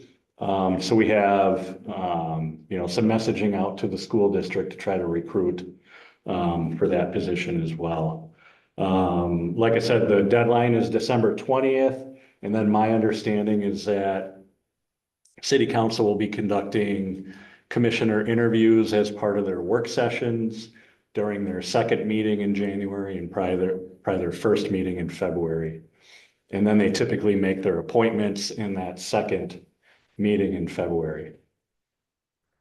So there's that component, and then next month, when we meet in January, I'll be seeking your recommendation to city council for who you would like to serve as chair and vice chair throughout the duration of next year. So we'll have that discussion next January, and then we'll put that into a staff report and submit it to city council at the meeting where they'll do the rest of the appointments at that second meeting in February. So just a heads up on that, to give you some things to think about going into next month. Any questions, comments, discussion on that? No? Okay. Anybody? No? All right, next up. Sorry, I'm kind of jumping on you, Jason. He didn't even notice. You're What? What I What's missed? next on the Michael agenda? was just. Oh, I apologize. 8B, Marshall, park updates. So I'll preface this, Figure out where I was. pretty good progress from the last time we meet, but maybe we're not quite as far as long as I had hoped. Shortly after we met in our last work session, I did end up getting called in for jury duty Oh, no. on a criminal case, multi-day deal. So I was taken away from work from a while, and then it kind of led right into some planned time I had time off I had planned for Thanksgiving. So some things just kind of got a little on hold and playing some catch up. But with that, some information on the Meadow Park. So this would be the neighborhood park that's adjacent to the public safety campus. Back on November 5th, we met as a steering committee with other staff across city departments, along with 2 residents that I made you aware of that are serving on the steering committee. We did sort of lay out the project and talk a little bit about what some of the challenges and opportunities that exist with the particular site, and then generally getting some feedback from those residents so that our consultant, which is HKGI, could then go back and develop some concepts. So they have since sent Ashley and I some sketch concepts that we've had a chance to review. I think it was a decent start, but we definitely had some feedback for them. So we met with them just the other day to provide that feedback. They're gonna sort of revamp those concepts. And then we'll be preparing ultimately for a meeting on January 7th to reconvene that steering committee along with the residents to review those concepts, gather any additional feedback. If we need to have HKGI make some revisions, we will. But ultimately, it's preparing from there to take the concepts out to the residents that live within that neighborhood for some feedback. So that's kind of where we're at in that process. And then glad Ashley is here with us tonight, just to make you aware as it relates to the Meadow Park project. She's actually going to be serving as the project manager for that. So we're working conjunctly on that, and you'll just be seeing more of her, which is a great thing at our meetings going forward. I'm glad you're smiling. So then next we'll transition to the Southwest Community Park Master Plan, which you heard Aaron allude to, or maybe dubbing that as Big Woods Park. Yeah, I heard that. I liked it. Southwest Community Park is just a mouthful, and it's a lot to type every time, and we already have a community park in Chaska. So just as we go, I thought, let's not create confusion. So it's gonna kind of dub it Big Woods, but technically that's not, we still will have a naming process. But I think just reference based on the road and the remnant of the woods, it makes sense. Just want to point out, if that ends up being the name, that sign vandalization will happen every week. Yeah. Not a great name for. Yeah. What am I missing? Oh, Cross out yeah, that S. yeah. What? If you cross. We'll talk about it later. Oh, sorry. really? Come on, give me a break. I mean, it would happen. People would report it every week. It would happen. I'm not trying to make a joke. I'm like actually legitimately. Okay. No. So also, Same letter. I'm glad Aaron is here too. So with the Big Woods Park Master Plan process, both Ashley and Aaron will be serving on the project team for that. I'll be serving as the project manager for that particular one, but those two will be heavily involved along with, you know, other staff and other departments. But they'll be coming to, future work sessions that we'll have with the consultants, and you as the commission serving as the task force going forward. So as it relates to that project, we've recently executed the professional services agreement with Confluence. So they'll be serving as the landscape architect and kind of the project lead throughout the planning process. They're going to be utilizing Pros Consulting as a sub-consultant, and what they'll ultimately be doing is evaluating our current park system and sort of identifying whether or not there's any gaps in our system, and then analyzing that also in comparison to our bordering communities and what exists within the general service area. And then kind of another look at kind of the metro area and other similar sized communities, you know, and what they typically have for amenities as a comparison. So it gives us a little bit of a benchmark and some context as we start going through the community engagement process going forward. So they'll be doing some work for us, and then Stan Tech will serve as the engineering consultants on this project. They are already our contracted engineering firm within the city of Chaska. They have a lot of familiarity with the site in that region, so I think that's going to be a great team for us to move forward with. Next step there, we'll be meeting with Brad from Confluence this coming Thursday. He's going to be kind of their project lead that I'll be interfacing with on a regular basis to kind of revisit the project timeline, since we have been a little bit delayed, kind of recalibrate our approach to the community engagement and start identifying some of the next steps. Which I see those being getting the Pros Consulting Group going on the kind of the market study in the system study. Confluence is already doing some analysis of the site. So Aaron and Ashley and I met with their staff back in November and did a site visit.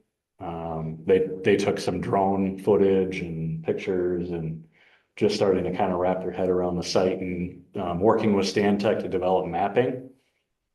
I think we'll likely work towards getting a community survey out. You know, so I think we're going to start with kind of casting a wide net and just generally understanding what people see in that park.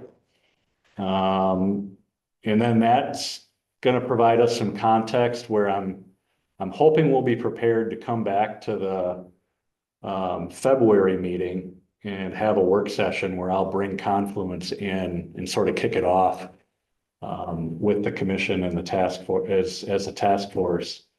So we'll have some context to share with you, and then kind of what the vision is going forward, so we can get your feedback and kind of talk about where to take it from there.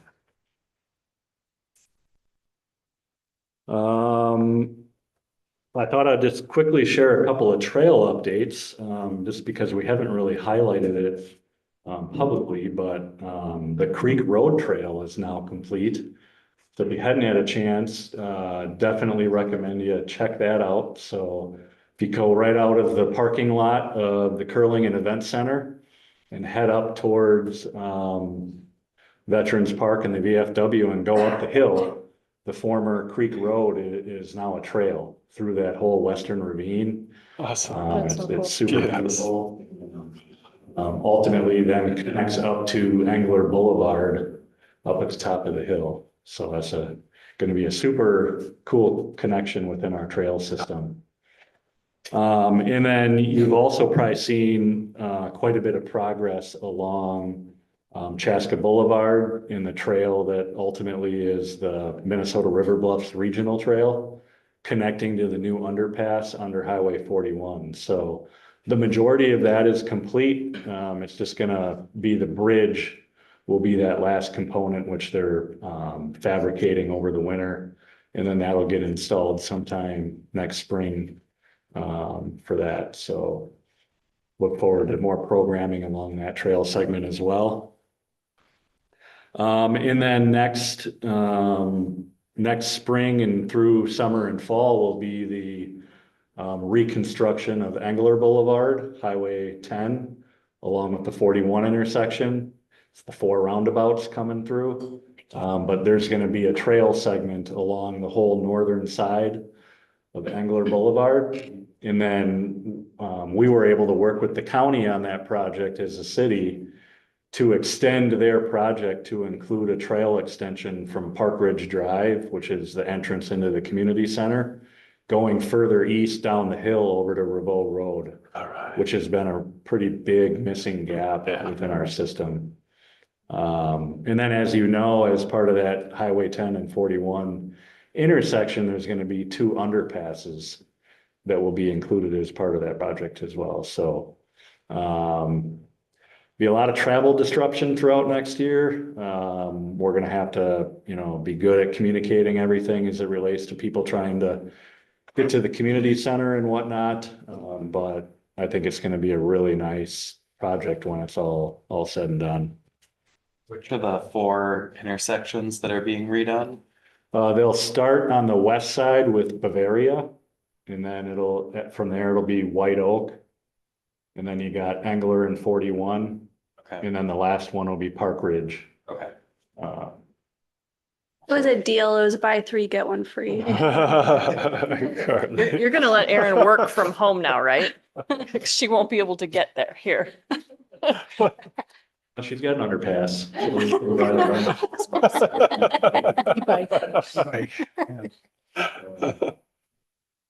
All right, so that's all the updates I have for that. Okay. The Creek Road Trail also connects into the extension of Savannah, where you've got a trail on one side and a sidewalk on the other that will take you right to Savannah Oaks Park as well. So, Oh, yeah, that's right. because that road is now open. Yep. It's kind of the new collector now road. Yeah, it doesn't feel like it, but because it's running into Creek Road where it sort of dead ends. Sure. Or at that roundabout. So, I mean, it doesn't dead end, but that's where the trail comes in. Where the trail comes in, yep. Yeah. But it's a nice link into the neighborhood, so. Okay, 8C, department happenings. All right, share some other highlights happening. So back on November 18th through the 24th at the community center, we held a free trial week. First time we've done that, and it was highly successful. Big kudos to all the staff that were involved and the marketing efforts that went into that, but we ended up seeing over 1,200 visits from new people coming in that week. And then we ran a sale the weekend after, which resulted in almost 100 new members joining the community center. So that was awesome to see. Curling activity has really been ramping up as we get into the winter. The winter leagues are up and running. We put some effort into trying to develop a beginners league on Friday nights. We've seen that league spot kind of dwindle. Coming out at 8 o'clock on a Friday night is difficult for adults. We tend to be tired. However, we've got now 11 teams that have recently signed up to form this new beginners league on Friday night. So excited to see that because I think, you know, over time, it's going to take some more strategy and effort to kind of continually integrate new people into curling. Yeah. Because it was just it just took off right from the get-go and was kind of full for the most part. And now that it's almost 10 years old, we are seeing, you know, some fallout. And so we got to figure out how to welcome new curlers into the mix. Staff at the Curling Center have partnered with the Twin Cities Curling Association to put on a skills clinic coming up that will go through the delivery of the stone that completely filled with 24 participants. And then we're seeing just a lot of activity with corporate and holiday learn to curls this time of year. On January 9th through 12th, we'll be hosting the Big Spiel. So that's been going on for a while, but that will be 96 teams. It's completely full already. It filled the quickest it ever has. But that is a program or a Bonspiel in partnership with the St. Paul Curling Club, Frogtown, and Four Seasons. So across all those days, each team curls at each of those facilities. So it's kind of a competition to be the coolest host site, you know, once they get there. And then our marketing manager, Chris Lindahl, has been working with staff at the Curling Center along with our IT department and our facilities team to incorporate streaming within the curling club. So we're doing this all in-house, saving quite a bit of money by doing it. We're kind of in beta mode, but if you do go to YouTube, you can access the live stream at the curling club across all 6 sheets. And then we've got some funds allocated for the budget next year to kind of build on that and enhance it. So we're looking forward to that. This Thursday, first time ever, we got the Dueling Pianos event taking place at the event center. That filled, I think, last I heard, we got about 175 people that have signed up. So our staff are working collaboratively with the Crooked Pint staff to put on another fun event there. Next Tuesday, December 17th, we're going to be putting on a first time event at the event center, which is called a one-night choir. And so this was an idea that was shared with me by one of our city council members, Mike Wong. And it's really this opportunity for anybody, all ability levels, to just come together and sing and be a part of a really cool experience. And so we're partnering with the former choir director from the Chaska High School, Shelley Klein, who was there for 39 years. She's going to sort of lead us. And then there's also Leslie, let's see here, Leslie Hercules, who owns the Chaska Music Studios, is going to be a part of the planning, along with Mike Wong's daughter, Kylie, and then Kevin Wright within our communications and community engagement. So we'll see. We're going to be singing the song Seasons of Love from the production Rent, along with a few other things. So if you don't have anything going on, I encourage you to come on down. It'll be from 6 o'clock to 8 o'clock on Tuesday, the 17th. We're partnering with the Southwest Metro Chamber of Commerce to put on a health and wellness expo at the Chaska Community Center, and that's going to be on Saturday, January 11th from 10 in the morning till 1 p.m. What we plan to do there is create sort of an open house event as it relates to the community center, so people can come in for free, go get a workout, go swimming, basically access everything that we have going on. The Southwest Metro Chamber is going to be working with the local businesses that are kind of within the health and wellness realm to put on an expo that will occur in the upper level gym. And then we'll just be featuring a lot of different things that our department does. I think, Zach's doing some pickleball down in the lower level. The lodge is gonna be open to showcase, the variety of things we can do in there for our active older adults and just kind of showcase all the opportunities people have within our Parks and Recreation Department. So we look forward to that. It's the first time event.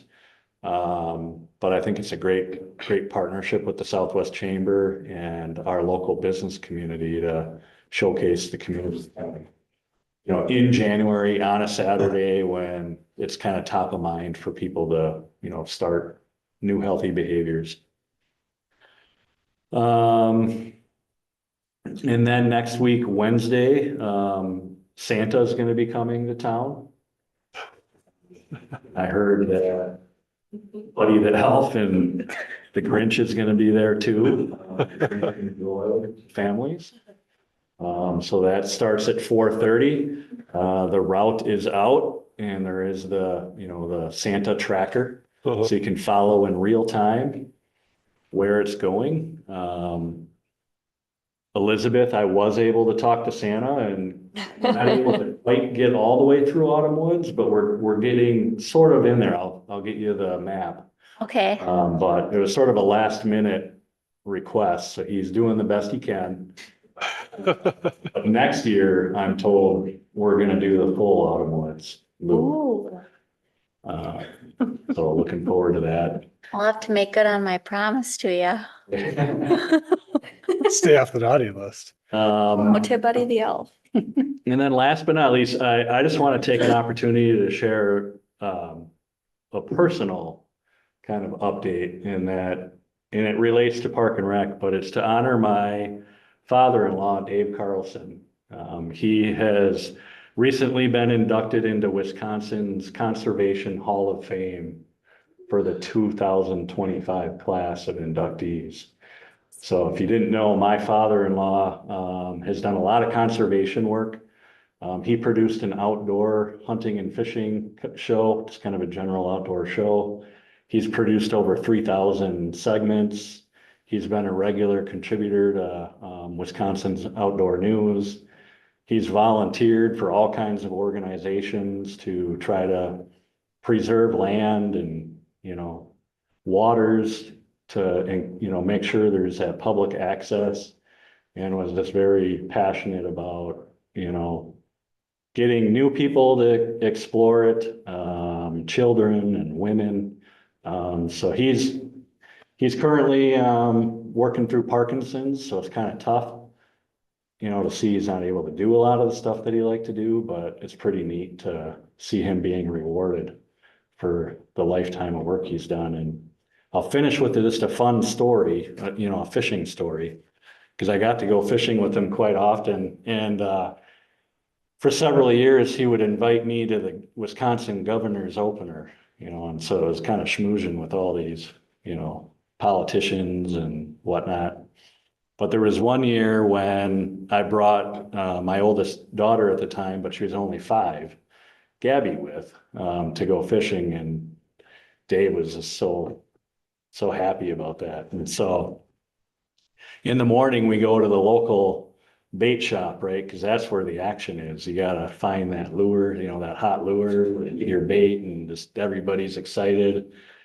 And bunch of people were kind of gathering around, and Dave was always good about introducing me and, anybody else he was with. And I think he was more interested about introducing Gabby than he was me. He was so excited. And I'll never forget these group of guys are standing around. And so they asked Gabby, like, well, what are you going to go fishing for today?